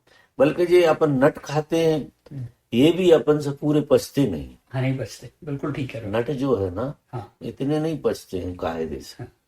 और उनका दूसरा हिस्सा पच जाता है। नट भी अपन खा लेते हैं, लेकिन नट भी उपद्रव करते हैं, करते, वो आप पचा नहीं पाते उसको बिल्कुल। पूरा का पूरा। इसलिए वो आप लोग जो घास पात पे आए वो है बहुत अच्छी चीज। वो अलग बात है, खाया नहीं जाता, लेकिन वो है बहुत अच्छी चीज। मैंने तो प्रयोग किया, मुझे पता नहीं क्या हो गया। मैंने 15 दिन, मुझे कोई एक मिले थे, एक किताब मिली थी, एक है विश्व स्वरूप राय चौधरी, उन्होंने एक किताब लिखी है। उसमें उन्होंने लिखा है कि 72 घंटे में डायबिटीज खत्म करने की का दावा है। 72 घंटे में, सिर्फ 3 दिन। अगर आप इनिशियल लेवल पे हैं, तो 3 दिन में आप नाप लो, आपकी शुगर बिना गोली के मेंटेन रहेगी। 3 दिन बाद गोली छूट जाएगी, आपको नहीं खाना पड़ेगा। लेकिन भोजन की पूरी पद्धति उनके हिसाब से, और वो बड़ी खतरनाक पद्धति है। मतलब खतरनाक तो नहीं है तो बहुत सात्विक, मुश्किल। हाँ। बहुत ही बढ़िया। लोग कहते हैं कि आपका वजन कितना है, जैसे हमारा 70 किलो, तो तुम 700 ग्राम फल खाओ, 700 ग्राम, सवेरे से दोपहर तक 700 ग्राम फल खाओ। मीठे खाओ, केला खाओ, चीकू खाओ, अंगूर खाओ, आम खाओ, जो खाना, सेब फल खाओ, विभिन्न तरह के फल खाओ आप 700 ग्राम। फिर जब खाना खाओ, 350 ग्राम सलाद खाओ, उससे आधा, मतलब भोजन से आधा भी। आपको फिर कुछ नहीं खाना, कुछ भी नहीं खाना है। आप 3 दिन करके प्रयोग देखो, आपकी डायबिटीज जो है 3 दिन में गोली छूट जाएगी, अगर गोली पे हैं आप। 350 ग्राम सलाद खाने के बाद आप एक या आधी रोटी खा लो, दाल वाल से जो आपका दिल नहीं बनता, एक रोटी खा लो, चलो दाल खा लो, अब बिल्कुल नहीं।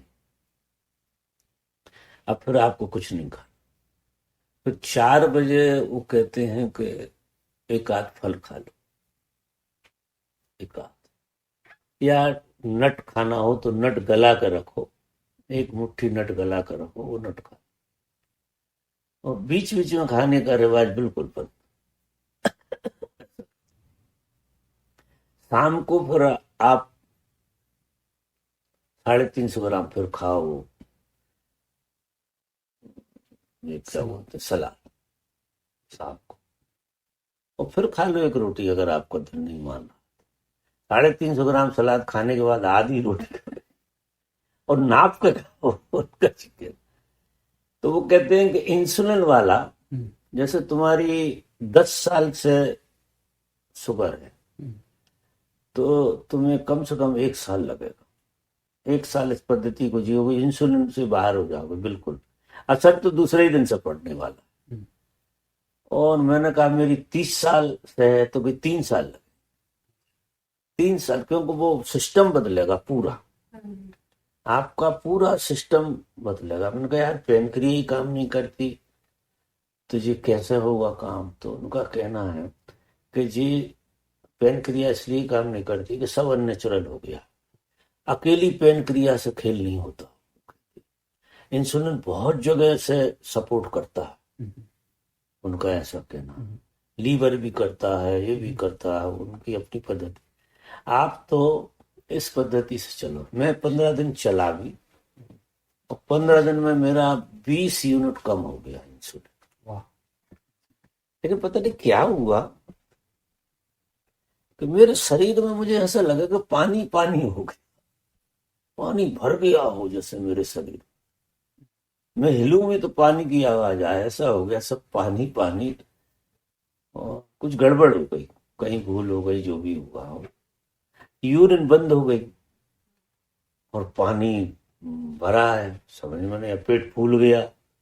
मैं कहा यार ये तो बड़ा उपद्रव हो गया, ये क्या खेल हो गया, ये तो झंझट खड़ी हो गई। फिर मैं आश्रम में था, इंदौर वाले आश्रम। तो मैंने कहा, किसी को बोला मुझे इंदौर ले चलो, डॉक्टर को दिखाना पड़ेगा, कुछ गड़बड़ ज्यादा हो रही। तो हम आए, फिर मुझे उल्टी हुई, तो इतनी उल्टियां हुई, इतनी उल्टियां, और उल्टी में पानी पानी निकले, पानी पानी। वो सब साफ हो गया, फिर यूरिन वगैरह भी रिलीज हुई, सब हो गया, बहुत बढ़िया हो गया, ठीक हो गया, कोई दवाई नहीं खाना पड़ी, वो उल्टी से सब ठीक हो गया। लेकिन वो इतनी घबराने वाली चीज, इतनी घबराने वाली कि जैसे पेट फट जाए, इतना कुछ भर गया। क्या बन गई वो, एसिड बन गया, क्या बन गया वो समझ में नहीं आया मेरी। मैंने उनसे पूछा जिनने मुझे सलाह दी थी, कि वो ये विकार कभी कभी ऐसे निकलते हैं, विकार उस तरह से निकला और आपको लगातार रहना चाहिए। फिर तो इसी लोग, घर वाले लोग इतने घबरा गए, किसी तरह से ये प्रयोग नहीं करना। अगर वो किया होता मैंने अभी तक, तो मेरा शायद इंसुलिन आधा रह गया होता। और वो कहते हैं कि ये जो कच्ची चीज जो है ना, भीतर आपकी करती है सफाई, बहुत सफाई करती है, और सब नेचुरल बना देती है। आदमी को छोड़ के कौन पका के खाता? कोई नहीं खाता। आदमी खाता पका के, स्वाद के लिए जानवर स्वाद को नहीं खाते, पक्षी स्वाद को नहीं खाते, वे सब भूख को खाते, आदमी स्वाद को खाता है। और स्वाद को खाने वाली हर चीज बीमारी को जन्म देती है। उनका ऐसा, वो गारंटी लेता है आदमी, पिता में छाप दी उसने। और वो एम्स में बहुत बड़ा डॉक्टर था, एम्स में हॉस्पिटल में बहुत बड़ा डॉक्टर था, कोई अच्छे पद पे था, उसे कई तरह की डिग्रियां मिली हुई, और उसने उसको स्वाहा कर दिया। और फिर जो डॉक्टरों की उड़ाई है, उसने इतनी उड़ाई है दवाई की, उसका ये कहना है कि इतनी राजनीति चल रही है दवाई की, सिलेबस तक बदलवाते हैं, सिलेबस में चेंज करवाते हैं कि वैसी दवाई लाना तो वैसी बीमारियां बताते हैं, वैसी दवाइयां बनाते हैं। और इतना धंधा है ये, गोरख धंधा। उस आदमी ने बताया कि एक गोली खाने जैसी नहीं। मैं तो कहीं, जब मैं विज्ञान मेरी समझ में आया और देखा मैंने कि मैं सिवा हत्या के कुछ नहीं कर रहा था। वो बहुत बड़ा डॉक्टर था, वो लेक्चर देता है, और खुली उसकी वेबसाइट आप कभी खोल के देखेंगे, उसकी वेबसाइट भी है। वो कोई 30-35 मिनट का लेक्चर दिया है उसने, उसमें सारी चीजें खोली। फिर हमने तो प्रयोग भी किया, हमें भरोसा आया, क्योंकि हमारे कोई मित्र ने जो प्रयोग किया था, तो हमें भरोसा आ गया, हम भी करते हैं। बिल्कुल शुरू हो गए। अब वो गलती क्या हो गई कि हम पहले दिन से ही 750 ग्राम पे चालू हो गए। वो धीरे धीरे करना था कि पहले 100-200 ग्राम खाते, थोड़ा धीरे धीरे करते, उसकी क्वांटिटी बढ़ाते जाते, बॉडी उस लायक होती तो वो बन जाती बात शायद। लेकिन 750 ग्राम पहले दिन फल खा लिए, और फिर बिल्कुल वो बहुएं हमारी तोल के देने लगी। उनसे कहा कि बेटा ऐसा ऐसा है, हम ऐसा खाएंगे। कि ठीक है पापा जी। तो वे सारे फल एक उसमें तोल लें, और एक बॉयल बना लिया उनने कि जी बॉयल में कितना आता है, तोल से निकाल लिया। फिर वो बॉल भर के दे दें कि जी खाओ। सवेरा हो और फलों का ढेर लगा सामने। ऐसा कोई खेल हुआ। तो उनकी पद्धति मुझे जची तो बहुत। पानी नहीं पीते होंगे बाबा? है? पानी ज्यादा पीते अरे नहीं कहाँ पानी पियोगे यार, इतने फल खाओगे और सलाद। बहुत ही अच्छी नजर से देखता हूँ। ये तो उनका काम हो जाता है। वो जिस श्रद्धा से आए हैं, मैं मंदिरों में इसलिए जाता हूँ, कि जिस श्रद्धा से लोग आते हैं वो अंदर में क्या है क्या नहीं है वो तो उन्हें पकड़ नहीं आता है। तो मैं बहुत प्रेम से घूमता हूँ, देखता हूँ एक आदमी वो मैं वहाँ गया था गुरुद्वारे। तो गुरुद्वारे में तो मेरी हुलिया ही बदल गई थी। मैं इतने प्रेम में रहूं, इतने प्रेम में तो मेरा सब कुछ बदल गया था। वो संदीप ने लोगों ने नजारा देखा, संदीप भी थे और भी 4-5 लोग थे। मैं वहाँ से गुरुद्वारे से बैठ वहाँ से बैठा निकला और लोग लाइन से लगे हुए। मैं एक एक आदमी तो इतने मोहब्बत से देख रहा, अपने आप बचता जैसे उन आदमियों में दर्शन होगा ऐसा। और सारी भीड़ भी मुझे देख रही थी उस दिन से। उस दिन तो कुछ ऐसा हुआ कि वो जो लाइन में लगे थे सारे लोगों की नजर मेरी तरफ थी। और एक लेडी को आके क्वेश्चन कर रही थी आपको, मेरे को क्या करना है। किसमें? एक लेडी आके क्वेश्चन भी कर रही हाँ, थी। वो फिर आई एक औरत, अब मैं भूल गया क्या कोई बात थी तो वो आई, पैर छुए तो मुझे एक बात तो गुस्सा क्यों आता है, ऐसा कुछ पूछा था उसने। हाँ वो कुछ ऐसी इसके लिए बात क्या करना चाहिए सर? मैंने उसे कुछ समझ तो ये सब होता रहता है। इसलिए ये अकारण नहीं कहते मंदिर, लोग तो जाते हैं लोग के कारण, लेकिन ये किसी ऋषि मुनि की तपस्या की जगह पर बनते हैं। यहाँ किसी न किसी महात्मा ने तपस्या की हो, उसको कार्य किया और उस जगह पर मंदिर खड़ा। जैसे ये 4 मठ हैं, ये 4 ही मठ पे शंकराचार्य ने तपस्या, बद्रीनाथ, जगन्नाथपुरी, द्वारका और रामेश्वर, ये मठ भी उनने ही बना। शंकराचार्य की जाति, शंकराचार्य में परमात्मा बहुत जबरदस्त तरीके से उतरा, बहुत ही अद्भुत। तो उस समय की जरूरत शंकराचार्य प्रकट हुए। अगर शंकराचार्य नहीं होते तो ये देश मुसलमान हो जाता, सब धर्म मिट जाता। वो तो जो डायरेक्ट होता है तो शंकराचार्य के साथ में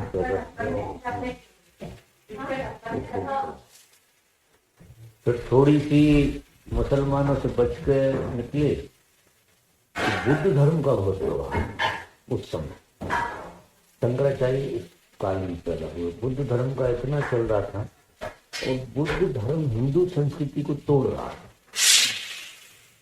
क्योंकि बुद्ध धर्म जो है तो नकार का धर्म, उसमें उनने आत्मा को नकारा। बुद्ध ने कहा कि आत्मा जैसी कोई चीज नहीं, और बहुत गहरे में तो परमात्मा को भी नकारा। जिस ढंग से तुम परमात्मा का, तो वहां तो सुन रहे कोई है नहीं, कोई ऐसी सत्ता है जिसका प्रकट रूप से कोई भी अस्तित्व नहीं, प्रकट अस्तित्व नहीं है, उसे आप इंद्रियों से बांध नहीं सकते। उस आदमी ने कुछ सुनकर लोग नास्तिक होने लगे। तो जब परमात्मा है ही नहीं, आत्मा है ही नहीं, तो मनमानी करो, 4 वाक का सिद्धांत अपनाने लगे, तो लूटो पीटो कुछ भी करो, घर पियो और ऋण लो, वो वाला सिद्धांत। तो धर्म में बहुत गिरावट आई। फिर शंकराचार्य कह रहे, शंकराचार्य ने पहला काम किया, 4 मठ बनाए। 4 मठों में उन्होंने पूरे भारत के जोड़ दिए, साउथ को भी जोड़ा, नॉर्थ को भी जोड़ा, ईस्ट को भी जोड़ा, वेस्ट को भी जोड़ा, सबका एक घेरा बना। बड़ा अच्छा काम करके गए सबका। उससे क्या है कि हिंदू संस्कृति ये कहती है, पूरी संस्कृति कि आत्मा है। वो सारे वेद पुराने से ऋषि मुनि जो बात करते हैं वो आत्मा के होने की बात कहते हैं। और आत्मा जैसी कोई चीज है, इस पर भरोसा है तो खुद शुरू हो जाता है। आदमी पर खोजता है कि फिर वो क्या है। अगर आत्मा है और हमारे भीतर, तो फिर हमारा काम है डेवलपमेंट करना। बुद्ध ने कहा तो कुछ नहीं मिलेगा। ऐसे बुद्ध ने बहुत पर बातें कही, बहुत ही हाई लेवल की बातें कही। वो बातें की श्रृंखला तोड़ देती। जिस प्लेटफॉर्म पे आदमी खड़ा, तो बुद्ध को तो हकाला गया। फिर वो शंकराचार्य ने हकलवाया बुद्ध को। बुद्ध धर्म को उखाड़ के फेंका यहाँ से कि अगर ये धर्म रहा तो इस धर्म को तो कोई समझेगा नहीं। वाम मार्ग पैदा हुआ उसी से, बुद्ध से ही हुआ वाम मार्ग। तो वो सब उल्टा सीधा होने लगा। सब वो बुद्ध के अनुयायी भी वो मीट मटन में इतने लिप्त हो गए, अलग तरह से बातें करते थे, लेकिन उनका जीवन शैली कुछ बहुत ही ज्यादा उलझ रही। तो हिंदू धर्म में फर्क पड़ रहा है। शंकराचार्य ने डंडा उठाकर ये सब ठीक किया, गजब का काम। फिर दोबारा से हमारे वेद पुराण शास्त्रों की स्थापना शंकराचार्य की वजह से। बड़ा योगदान है शंकराचार्य का भारतीय संस्कृति को बचाने। और इतना ही फर्क है कि बुद्ध कहते हैं कि वो है नहीं, नथिंग, और ये कहते हैं कि वही सब कुछ। जो हिंदू संस्कृति ये कहती है तो सब कुछ ही परमात्मा, और वो कहते हैं कि कुछ भी नहीं है, परमात्मा है ही नहीं। तो वो बात, दोनों बातें एक ही है। अब ओशो ने जिस ढंग से अपने समझाया, जिस ढंग से हमने भी समझा होगा कि बुद्ध के वक्तव्य में और शंकराचार्य के वक्तव्य में जरा भी भेद नहीं। जब सभी कुछ परमात्मा है तो ये कहने की भी क्या जरूरत है परमात्मा, ऐसे मानते। और परमात्मा के अलावा कुछ नहीं है तो फिर परमात्मा की भी कहने की क्या जरूरत है। ऐसा कुछ तर्क हो गया, वो तर्क में चली गई। लेकिन मूल रूप से जनता के लिए वो बात उलझ गई। आम जनता को, जो जानते हो मैंने तो पता होगा, लेकिन आम जनता तो उल्टा अर्थ लगा कि जब परमात्मा है ही नहीं तो खाओ पियो मौज करो। और ये सिद्धांत भारत में सबसे ज्यादा है कि आत्मा। वो तो अच्छा रहा उसी काल में, बुद्ध के काल में महावीर थे। महावीर आत्मा की बात करते। महावीर ने कहा, बिल्कुल विपरीत बात कही बुद्ध से। बुद्ध कह रहे हैं कि आत्मा नहीं है, परमात्मा नहीं। और महावीर ये कह रहे हैं कि तुम परमात्मा हो सकते हो, तुम परमात्मा को खोज नहीं सकते। महावीर की पूरी धारा ये रही कि तुम परमात्मा को खोज नहीं सकते, लेकिन तुम परमात्मा हो सकते हो। तो वो आत्मा पे बात आ गई, तो आत्मा पे बात आ गई, खोजने लगे वो।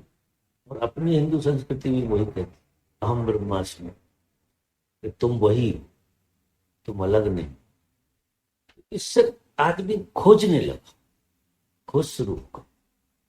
तो शंकराचार्य ने जान डाल दी इस बात में, बड़ा अच्छा होगा। आज हम और आप जो संस्कृति को जी रहे हैं वो उनको धन्यवाद देने जैसा है। शंकराचार्य थोड़ी कट्टरता थी उनके अंदर, कट्टरता पैदा हुई, वो जरूरत रही होगी क्योंकि बहुत संस्कृतियां काम कर रही थी उस समय। तो उस समय कट्टरपन से ही हिंदू संस्कृति बचाई जा सकती। तो बहुत कड़क हो गए थे वो, और दूसरों को बहुत जोर से नकारते थे। इसलिए खजुराहो के मंदिर वगैरह भी वो टाइम पे बिल्ड हुए थे ना, ये बुद्ध के टाइम पे। बुद्ध के टाइम पे, तो राजा ने बिल्ड कराया। वो राजा भोज जब हुआ, राजा भोज यहाँ है, जब कभी हुआ है, तो राजा भोज को समझ थी। राजा भोज ने देखा कि देश बिगड़ रहा, पूरा संस्कृति पूरी बिगड़ रही। तो उनने क्या किया कि वो जो वाम मार्ग में लोग चले गए थे सबको मरवाना शुरू किया। वो ऐसा उपद्रव हो गया था कि स्त्री पुरुष दोनों कपड़े निकाल के एक एक एक चोंगा के भीतर रहते थे। एक चोंगे, एक नीला कोई वस्त्र था, उसके भीतर डांग करते रहते थे। तब कुछ बहुत ही बिगड़ गया था वो वाम मार्ग के। तो भौतिक विकृति आ गई तो राजा भोज ने सब सतुआ सब खत्म करवा, तो जड़ से उखाड़ के फेंक दिया यहाँ से बाण मार को, ये सब मिटा देगा। बुद्ध को भी हकाल दिया, तो बुद्ध पन पे चीन और जापान चले गए, और भी वो छोटी छोटी कंट्री हैं, कंबोडिया भी- ताइवान है, बर्मा, कोरिया श्रीलंका। है, बर्मा है, भूटान है, उनमें बुद्ध का प्रसार ज्यादा। तो वहां भी उनने नुकसान तो यही हुआ कि हिंदू संस्कृति को बिल्कुल दबा दिया। खत्म। जापान में हिंदू संस्कृति थी पूरी, सब पार्वती का खेल था, तो वो हका दिया पूरा, बिठा दिया उनको, और बुद्ध ऊपर आ गए। ऐसे ही सब जगह ऊपर। तो इस तरह से ये तो देश काल परिस्थितियों में होता रहता है, खेल खिलौने होते रहते हैं बहुत अच्छी तरह से। लेकिन हमें भी धर्म की यात्रा में हम जो लोगों को प्रयोग कराते हैं उसमें हम होने पे बहुत जोर देते हैं कि तुम अगर तुम्हारे होने वाले स्वरूप को समझ जाओ तो तुम आत्मा का स्पर्श कर जाओगे। वो नथिंगनेस वाली बात पकड़ में नहीं आती है, होने वाली बात बहुत लोगों की पकड़ में आती है। जब होने का सूत्र हम कहते हैं तो लोगों को गले उतरती है। बुद्ध का सूत्र कह दो तो घबरा जाए, तो ये काम का नहीं है आज, तो काम इससे ज्यादा होता है। तो अपनी जितनी संस्कृतियां, फिर उन्होंने भगवान इकट्ठे कर लिए, मंदिर बना दिए, पूजा बना दी, वो संस्कृति को बचाने का याद है। शंकराचार्य ने मंदिरों की स्थापना, फिर बहुत सारे मंदिर बने, लेकिन मूल रूप में ये 4 मंदिर ये शंकराचार्य पीठ कहलाते। ये जो कह रहे हैं आप, ईसोटेरिक ग्रुप होता है बाबा, वो ये सारे मंदिरों पे ऐसे आत्माएं इकट्ठी हो जाती है ईसोटेरिक ग्रुप पे, जो भक्त जाए उसकी हाँ। सहायता करते हैं। बिल्कुल करते, एवं सब तरह की सहायता। असली में मंदिर नहीं करता ये खेल, ये खेल करता है एजोटेरिक ग्रुप। अच्छा। आपके बाहर की भी जो व्यवस्था है, जैसे कोई आदमी को सच में ही जरूरत है कि संतान नहीं है, तो ऐसे ग्रुप हैं, वो हर तरह के ग्रुप, तो वो ग्रुप आपके फैसिलिटी कर दें तो तुम इससे निकल जाओ और तुम आगे बढ़ो, ये फैसिलिटी कर देते। किसी पे धन नहीं होता, इसलिए ये मंदिरों में मांगने की तो फैसिलिटी कई लोगों का काम भी है, क्योंकि वो एजोटेरिक ग्रुप सहयोग करते हैं। और ऐसा जागा हुआ आदमी तो चलता फिरता मांगेगा, उसके आजू बाजू में जो ग्रुप काम करते हैं। तो आपकी यात्रा में गरीबी बाधा है तो गरीबी मुड़ जाएगी, और आपकी यात्रा में अमीरी बाधा तो अमीरी मुड़ जाएगी। वो ये देखते हैं कि तुम्हारी यात्रा में तुम्हारा ख्याल नहीं करते, तुम्हारी यात्रा में बाधा क्या है, तो तुम्हारी संभावना है धर्म की, वो गरीबी तुम्हें मार दे, उससे नहीं हो पा रहा। तो वो ग्रुप ऐसा कुछ करेगा कि आपको गरीबी में से मुक्त करा दे, आप बाहर निकल जाओ। अमीरी आपको परेशान करे तो आपके चित्त में बैराग पैदा करा दे, एक झटके में आप ऐसे खड़े हो जाओगे बाहर आके कि नहीं यार ये सब व्यर्थ। माने अपने से तो आदमी नहीं कर सकता, जब तक ये एजोटेरिक ग्रुप आपकी प्रवृत्तियों को नहीं बदलता है तब तक ये काम होता नहीं। इसलिए घरों में पवित्रता, अपन जो लोग आने वो सब जो करते हैं, रिद्धि सिद्धि का खेल करते हैं, वो उसी तरह का खेल है कि आपको उस ग्रुप का सहयोग मिलता है।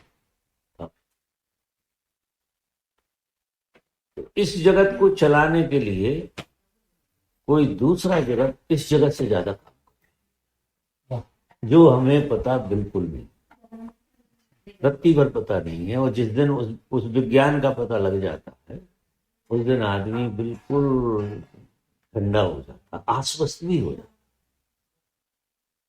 खुलने की बात रह गई अब तो आप किसके लिए खुलते हैं। तो हर तरह की सोच आपको, ये चीजें तो मैंने तो इस तरह से अनुभव की कि मैं पूना में गया, मेरी साधना बहुत बढ़िया चल रही थी, लेकिन अंधकार ज्यों खत्म था। तो मैं भगवान के लेक्चर सुना और बाद में उनका वो चबूतरे जिसपे वो बैठते थे लेक्चर देते, उस चबूतरे पे बैठ माने नीचे बैठ कर सर झुका के मैं बहुत रोया। और वो इस बात के लिए रोया कि एक तरफ मैं देखता हूं कि आप भगवान हैं, ऐसा दिखाई झलक देती, और दूसरी तरफ मेरे भीतर जो शैतान है वो मानने नहीं दे रहा पूरी बात, शैतानी छूट नहीं रही। तो शैतानी की बड़ी पीड़ा, शैतानी छूट नहीं रही और एक कोई चीज दिख रही है दूसरी, ऐसी मुझे पीड़ा न पकड़ा। अब मुझे बिल्कुल पता नहीं, बहुत प्रार्थना से भरा कि भगवान कुछ ऐसा करो कि मेरी समझ सीधी सीधी हो जाए।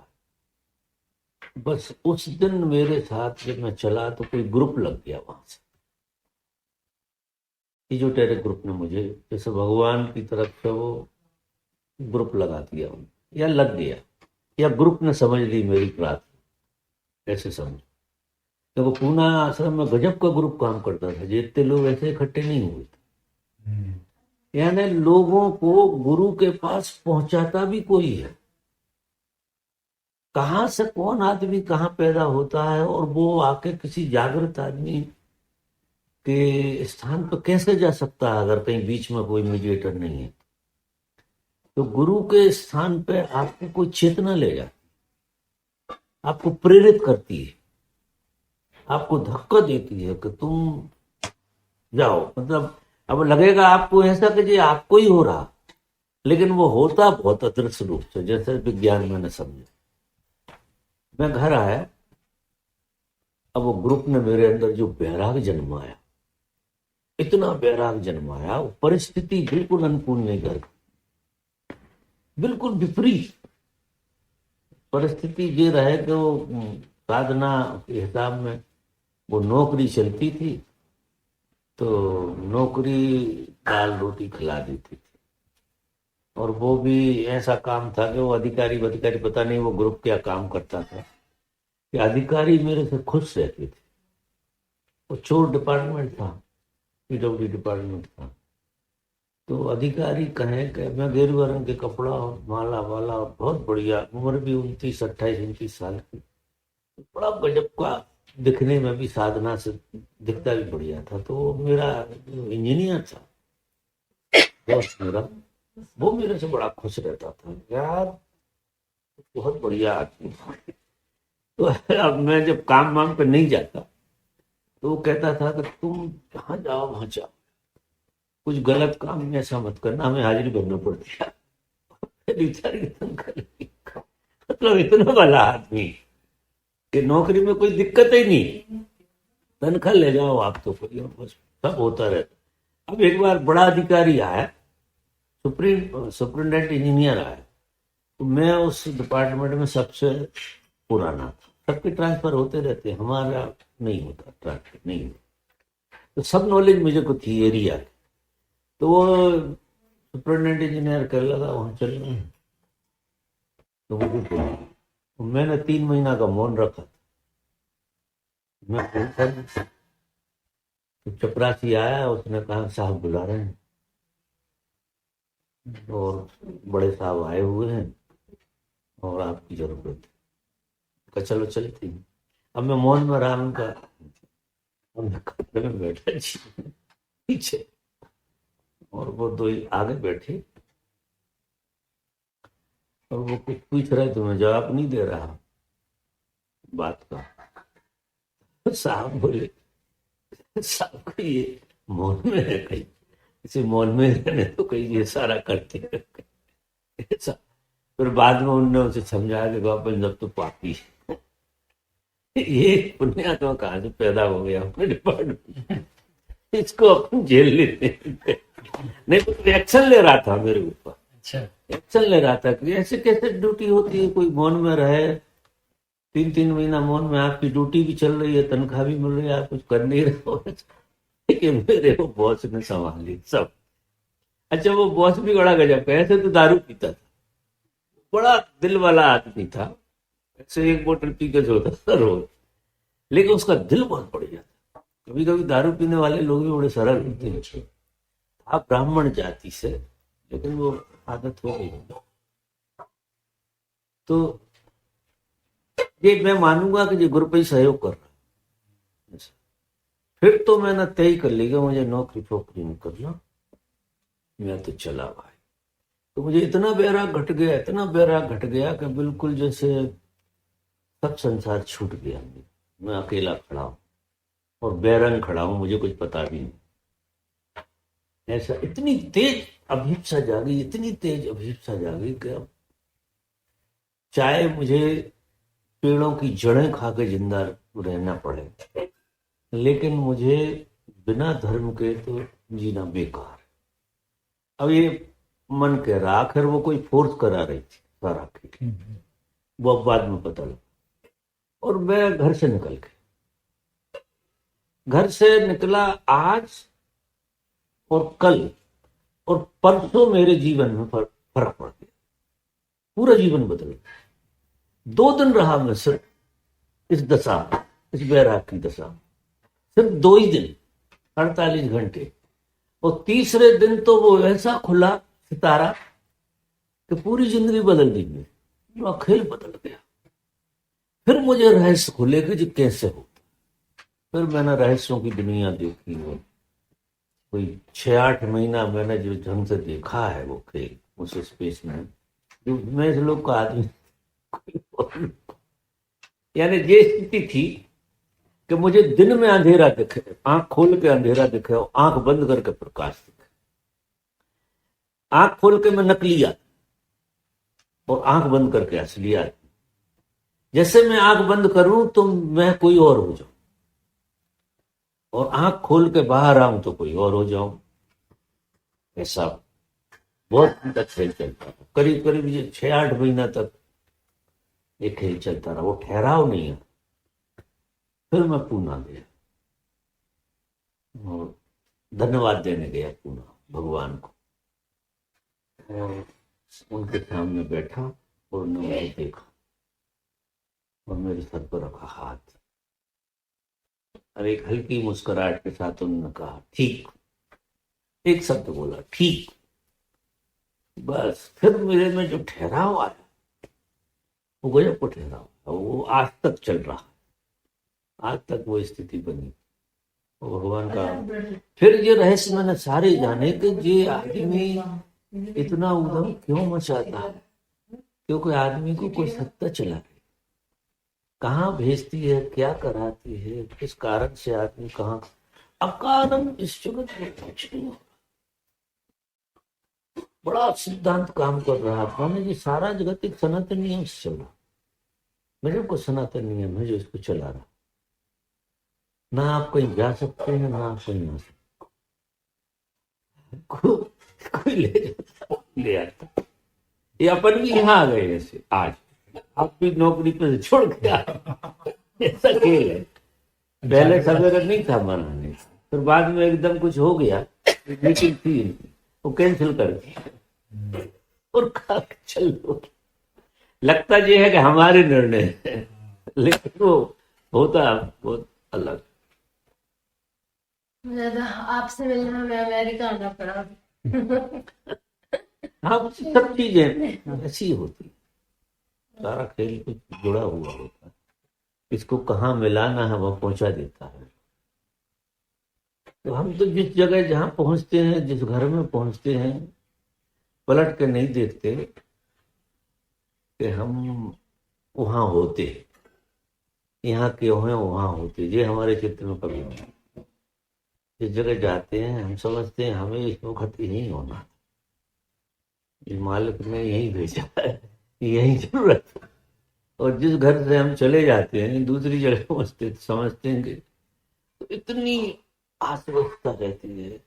किसी जगह नहीं पहुंचे, ट्रेन चूक गई, कुछ हो गया तो हम समझते हैं कि वहां पहुंचना नहीं था। प्लेन चूक जाए, ट्रेन चूक जाए, कुछ भी हो जाए, क्या वो तो वो उस नियम में चूक रहा, हमारे नियम में नहीं। हमारा नियम तो वही था ना प्लेन से गए या गाड़ी पंचर हो गई या जा नहीं पाया, कोई कारण है, तो उसको हम उस तरह से नहीं देखते कि यार वो सब काम वहां था ही नहीं, काम इधर ही, जहाँ आप बैठे थे उधर ही जरूरत थी। तो ऐसे करके देखते हैं तो एकदम फ्रीडम रहती है। ऐसा खेल। तो वो इजोटेरिक ग्रुप का आज एक बात चली ना, आपने वो बेटी को खोल दी तो मेरा खुल गया कि वो बहुत ही गजब का खेल है। इतना रहस्यमय है कि ये जगत बहुत छोटा है, ये जगत से हम बहुत बड़ा मानते हैं, ये उसके आगे बहुत छोटा है। ये तो ये समझ लो कि शोरबा का शोरबा है, परछाई की परछाई, और वो जगत बहुत दिव्य भी है, दिव्यता की जगत पहुंच। तो परमात्मा हमारे आजू बाजू हमेशा ही है। दृष्टि घुमाने वाला खेल है। दृष्टि खुलती है तो आप भरने लगते हैं, वो कुछ होने लगता है आपके भीतर, और सब ये जो है ना, इसमें ब्रह्मांड सब बड़ी गजब की चीज। जैसे अपना गूगल भैया है ना, उसमें सब डला है, ऐसे हजारों गूगल आप में। आपके अंदर जो गूगल है वो तो कोई बना ही नहीं, कोई नहीं बना सकता है, क्योंकि ऐसे किसी ने बनाया नहीं है। तो बहुत गजब की है। आदमी की खोपड़ी को जाना नहीं जा सकता, बहुत ही गजब की चीज। इसलिए विभिन्नताएं भी बहुत दिखती हैं। हर आदमी एक कोई कॉर्नर में बैठा है, अपना कॉर्नर खोल लिया उसने, पूरा तो कोई जान नहीं पाता। संसार में तो कोई पूरे मस्तिष्क को खोल ही नहीं सकता, इवन आइंस्टीन तक नहीं। कुछ परसेंटेज हमसे ज्यादा खुला रहता है, ऐसे मानो तो वो कुछ दे दिया। जो भी रिसर्च हो रही है वो रिसर्च कहती है कि थोड़ा सा दिमाग किसी का आपसे ज्यादा खुल गया तो वो नई चीज दे दे, और उस लेवल में नया कुछ नहीं है। उस लेवल में देखो तो सब रिपीटेशन, नया तो है ही नहीं। तो ऐसी कोई चीज नहीं है।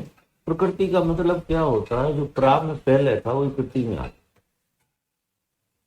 प्रकृति का प्राग की ही कृति जो है वही हो रहा।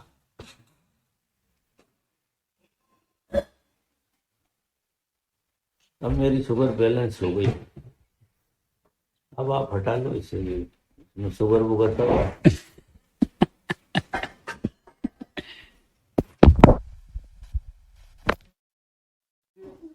सतत समय की तलवार लटकी है, और समय आपको जो अस्तित्व में नहीं है। मजा देखिए, समय जैसी चीज अस्तित्व में है नहीं। समय का अपना कोई अस्तित्व नहीं है, जो हमारी मान्यता। इसलिए तो 4 घंटा पीछे हो जाता, 5 घंटा आगे हो जाता। तो समय अपने आप में थोड़ी कुछ है, लेकिन समय हमने काम चलाने के लिए बनाया था कि एक व्यवस्था, एक समय की ईजाद की थी, जो भी बुजुर्गों ने की हो। समय के को बांट लो आप, तो दोपहर तक का ही सब। पहले समय 3 तरह से ही होता था, सवेरा होता था, दोपहर होती थी, शाम होती, इतना ही जागते थे। जब समय का बोध हावी नहीं था, शुरुआत में काम चलाऊ था, तो सिर्फ समय को 3 तरह से जाना जाता। एक सवेरे हो गई, सुबह हो गई, फिर दोपहर हो गई, और फिर शाम हो गई। बीच में समय के बारे में सोचने का कोई हिसाब किताब नहीं था, उसके हिसाब से आदमी जीता चलता था। अभी समय इतना हावी हो गया कि पल पल हिसाब रखना पड़ता। 4 बजे दिमाग पर चढ़ ही रहे, अरे यार वो टाइम निकल गया, अरे वो वहां नहीं पहुंचे तो सब गड़बड़ हो जाएगी। मतलब वो समय से इतने बंध गए हैं हम, इतने बंध गए हैं कि समय हमें पीछे डाल। और जितना आदमी समय के प्रति कॉन्शियस होगा, मैं मानता हूं कि समय के प्रति कॉन्शियस होने से समृद्धि आई, समृद्धि भी उसी से आई। ये बात मैं मानता हूं कि समय के प्रति इतने कॉन्शियस नहीं होते तो समृद्धि नहीं आती। लेकिन वो साधन जो था, वो साधन जीवन की तरह हो गया। अब समय से बाहर निकल के कोई आदमी बैठ नहीं पाता। बड़ा मुश्किल मामला है कि कोई समय में तो निकल के बाहर है, वो हमेशा समय चढ़ा रहता। और अगर समय आप पे चढ़ा रहता, समय दो चीजों के मिलन का खेल है, एक अतीत और एक भविष्य। वर्तमान समय में होते ही नहीं, ऐसा मानो। जीवन वर्तमान में, जीवन सिर्फ वर्तमान में। अतीत में जीवन नहीं है, भविष्य में जीवन नहीं। भविष्य में कोई जीवन जैसी चीज नहीं है, कल्पना। अतीत में जो मर गया उसमें क्या था? लेकिन समय ने क्या किया है कि पूरा का पूरा वर्तमान को छुपा दिया है समय के बोझ, और आदमी अतीत से भविष्य की छलांग लगाता है। देखो, हम बैठेंगे तो क्या करेंगे? वर्तमान की बात तो हो नहीं सकती, वर्तमान में जिया जा सकता, उसकी चर्चा नहीं हो सकती। वाह, उसमें सिर्फ जी सकता है, लेकिन आदमी जी नहीं रहा, जीने की बातें कर रहा। या तो वो बातें कर रहा जो चूक गए अतीत में, उनकी बात है, या कुछ जो भी हुआ, या फिर आगे की बात कर रहा है।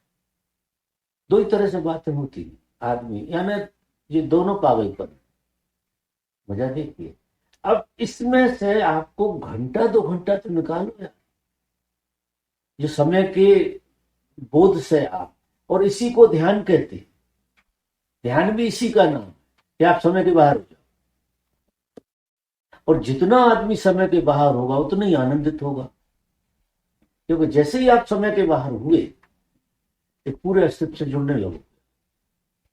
और समय में अगर आप हैं तो इतने टूटे जी रहे हैं, क्योंकि आप मुर्दा वृत्ति को जी रहे हैं। ये मुर्दा वृत्ति है जो गुजर गया, उसकी चर्चा करना।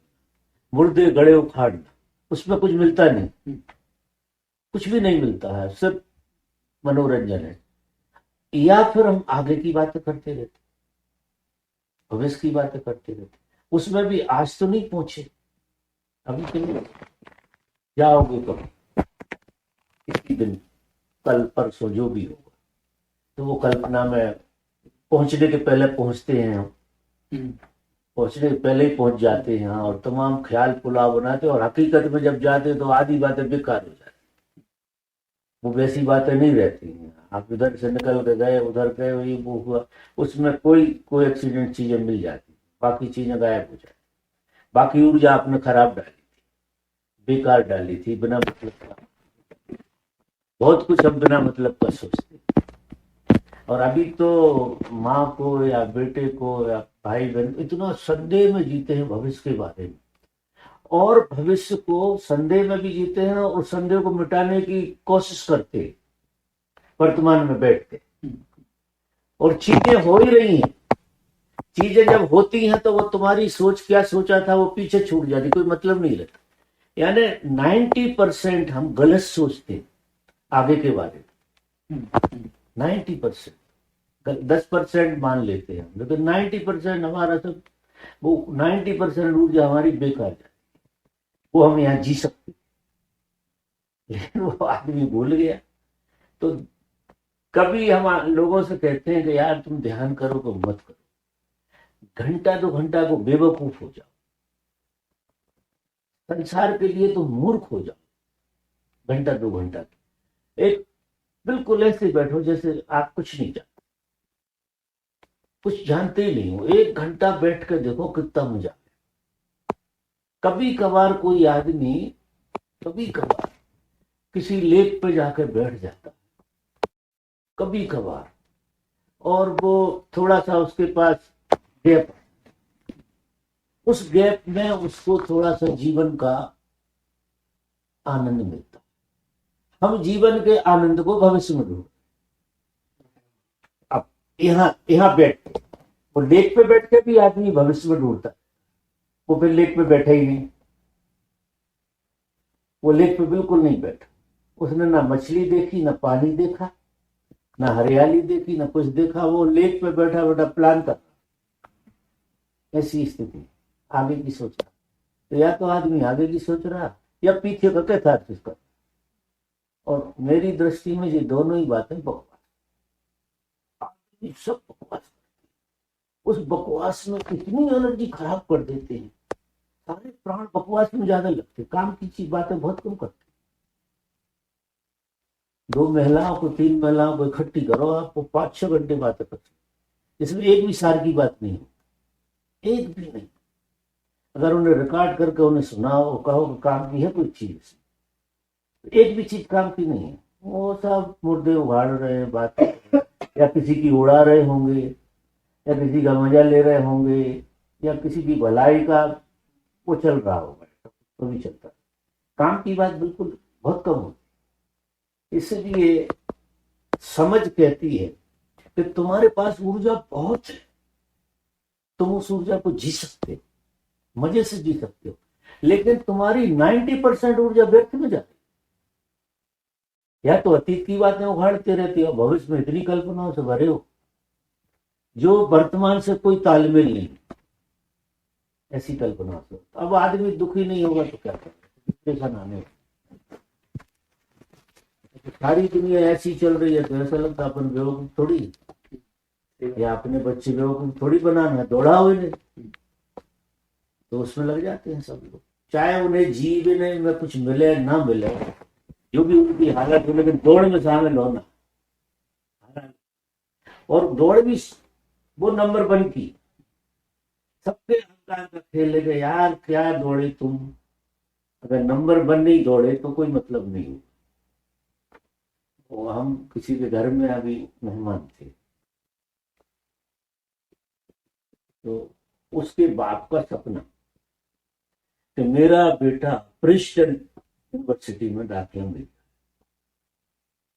प्रिंसटन में मिलना चाहिए, इससे कम में तो बेटे का कोई नहीं। मेरे अहंकार का क्या, प्रिंसटन में मिलना चाहिए। इतनी मेहनत कराई बच्चे से, इतनी मेहनत। अब उसमें प्रिंसटन का ऐसा है कि कोई रेयर हो पाता, पूरे विश्व के लोग घुसते हैं, वो इतनी फेमस है। जितने आइंस्टीन रहा, बड़ी फेमस आइंस्टीन, और जितने साइंटिस्ट है उससे निकले तो बहुत फेमस हो गई। एक बार मुझे दिखाने भी लग गया कि मेरा सपना ये है कि मेरा बेटा इसमें भर्ती हो जाए। फिर वो बेटे ने अपने ढंग से तैयारी की अपनी। अब वो कहे कि पता नहीं कौन सी उसमें डाल रहा था, साइंस के द्वारा कोई डॉक्टरी की तरफ जाने का था, और उससे मेडिकल में जाना। तो 3-4 जगह 5 जगह उसके कॉलेज में इंटरव्यू दिलाया उसके, तो बढ़िया बढ़िया। वो कॉलेज में सब में उसको आ गई खबर।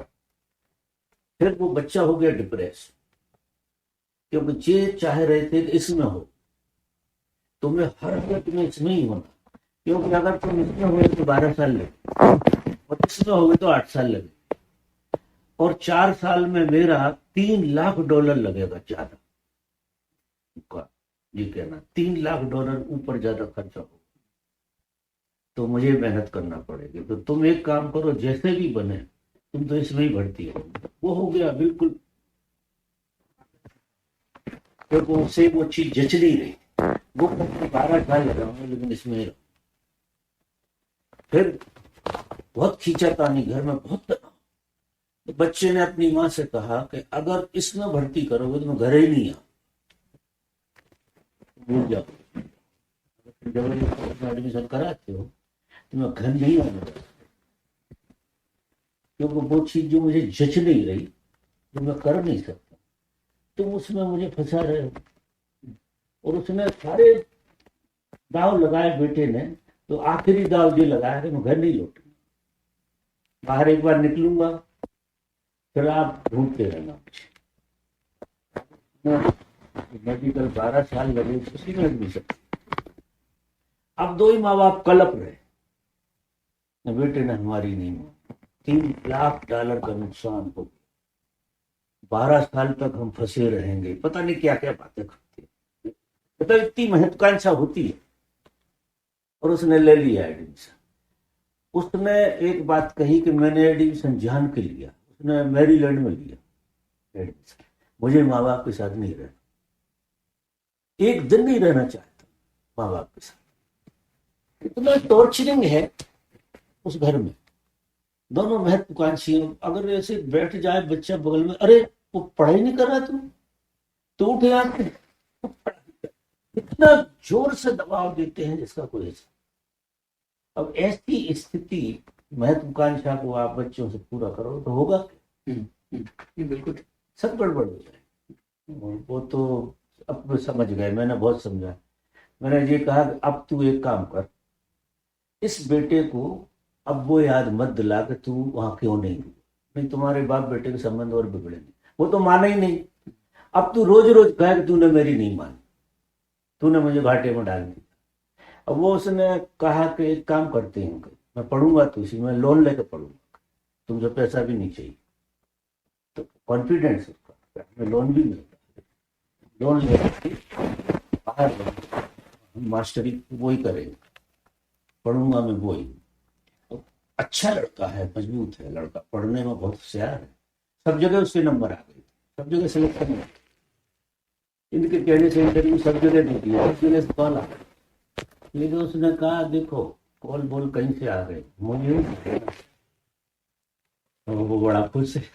मैंने तो उसको कहा तू अगर अपनी आत्मा से जी रहा है तो तू ऐसी जगह पहुंचेगा जिसका कोई हिसाब, तेरा डेवलपमेंट बहुत बढ़िया हो। बाबा माँ बाप का क्या रोल होता है? माँ बाप को रास्ता बताना चाहिए, बिल्कुल अकेला छोड़ दें या कुछ भी इनको बताएं? देखो माँ बाप का ये प्रोटेक्शन का रोल है सिर्फ, ठीक, लेकिन आप उसकी थीम नहीं बदल सकते। बच्चे की हॉबी, बच्चे का ढंग, बच्चे की नियति क्या है, उस पर भी ध्यान देना। हम बच्चे पे हमारी महत्वाकांक्षा नहीं, हाँ वो तो बिल्कुल बिल्कुल नहीं करो। माँ बाप कर्तव्य की जगह महत्वाकांक्षा थोपते हैं कि मेरा बेटा कलेक्टर हो जाए, ऐसा अच्छे से अच्छा हो जाए। कि मेरी भाषा जो वो बहुत अलग है। मैं ये कहता हूँ कि एक पोटेंशियलिटी होती है हर एक बच्चे में जी, संभावना। और उसकी एक निजता होती है, और हर बच्चा उस निजता में डेवलप होता है। तुमसे सहयोग ले लेता है, तुम सहयोग नहीं करते, ये भ्रम है हमारा। आश्चर्य करो, वो चेतना ऐसी होती है, उसके डेवलपमेंट में जहां जहां जरूरत होती है उन सबसे सहयोग ले लेता है, और वो अपनी नियति के हिसाब से जाता है। अगर ये थोपा थापी नहीं होती, जो बिल्कुल प्योर काम होता, तब तो ऐसा। हर बच्चे की एक नियति है, एक बीज है उसके अंदर जो वृक्ष बनना चाहे। तो बीज को वृक्ष बनने के लिए हम वृक्ष से हाथ ना लगाएं, एनवायरमेंट सुधार दें, पानी दें, सारी व्यवस्था करें बहुत अच्छे ढंग से उसको। तो ये बीज अंकुरित होने के पहले मर जाए, उतना सपोर्ट करना। लेकिन बीज से डायरेक्ट क्या कर सकते हो? जो पौधा है, पौधे को तो नहीं छेड़ सकते, क्योंकि पौधा अपनी पोटेंशियलिटी लेकर पैदा। चने का है तो चने का झाड़ खड़ा होगा, गेहूं का है तो गेहूं का झाड़ सुविधा दे कि वो बीज मरना है बस। माँ बाप का फर्ज है वो ये है कि वो बीज मर ना जाए। तो उसके लिए क्या सपोर्ट चाहिए? वो माँ बाप को सपोर्ट करना। लेकिन बीज तो जो वृक्ष होगा तो वो अपनी नियति से होगा, कैसे हो जाए? और सपोर्ट भी हम क्या देखते हैं, वो जीव ही सपोर्ट ले लेता है। ये हमें दिखता है इस तरफ से हो रहा है, ये होता उस तरफ से। आप आश्चर्य करें, उनकी जो उनके अंदर जो करंट होता है, पोटेंशियलिटी होती है, वो उसी के हिसाब से आगे बढ़ते हैं और आप लोगों से सहयोग लेते हैं। पैदा भी आपने किया है तो वो उनकी नियति है, आपकी नहीं। उनने घर चुना, जीव अपना घर चुनता है, और जिस घर में उसका डेवलपमेंट होता है वो घर चुनता है। जिस घर में उसे एनवायरनमेंट अच्छा मिलेगा और वो आगे बढ़ेगा, ऐसे बड़ा हिसाब है इसका, गणित है। वो जीव उस घर में पैदा हो जाता। आपने थोड़ी पैदा कर, आपको तो पता ही नहीं था वो कब आ गया। जब आ गया जब पता लगता है, लेकिन उसे आने के पहले पता होता कि वो कहाँ जा रहा, किस घर में जा रहा, किस खेत में बीज को गिनना चाहिए, ऐसा होता है। तो ये हम ऊपर ऊपर से समझते हैं बातों, और मेरी बात भी समझ में आना बड़ा मुश्किल है, क्योंकि ये दुनिया बहुत अलग भाषा को देखती है, बहुत ही अलग देखती, सब महत्वाकांक्षा और पागलपन में लगे। वो विज्ञान जो जिसका जैसा है, तो जीव ने चुना तुम्हें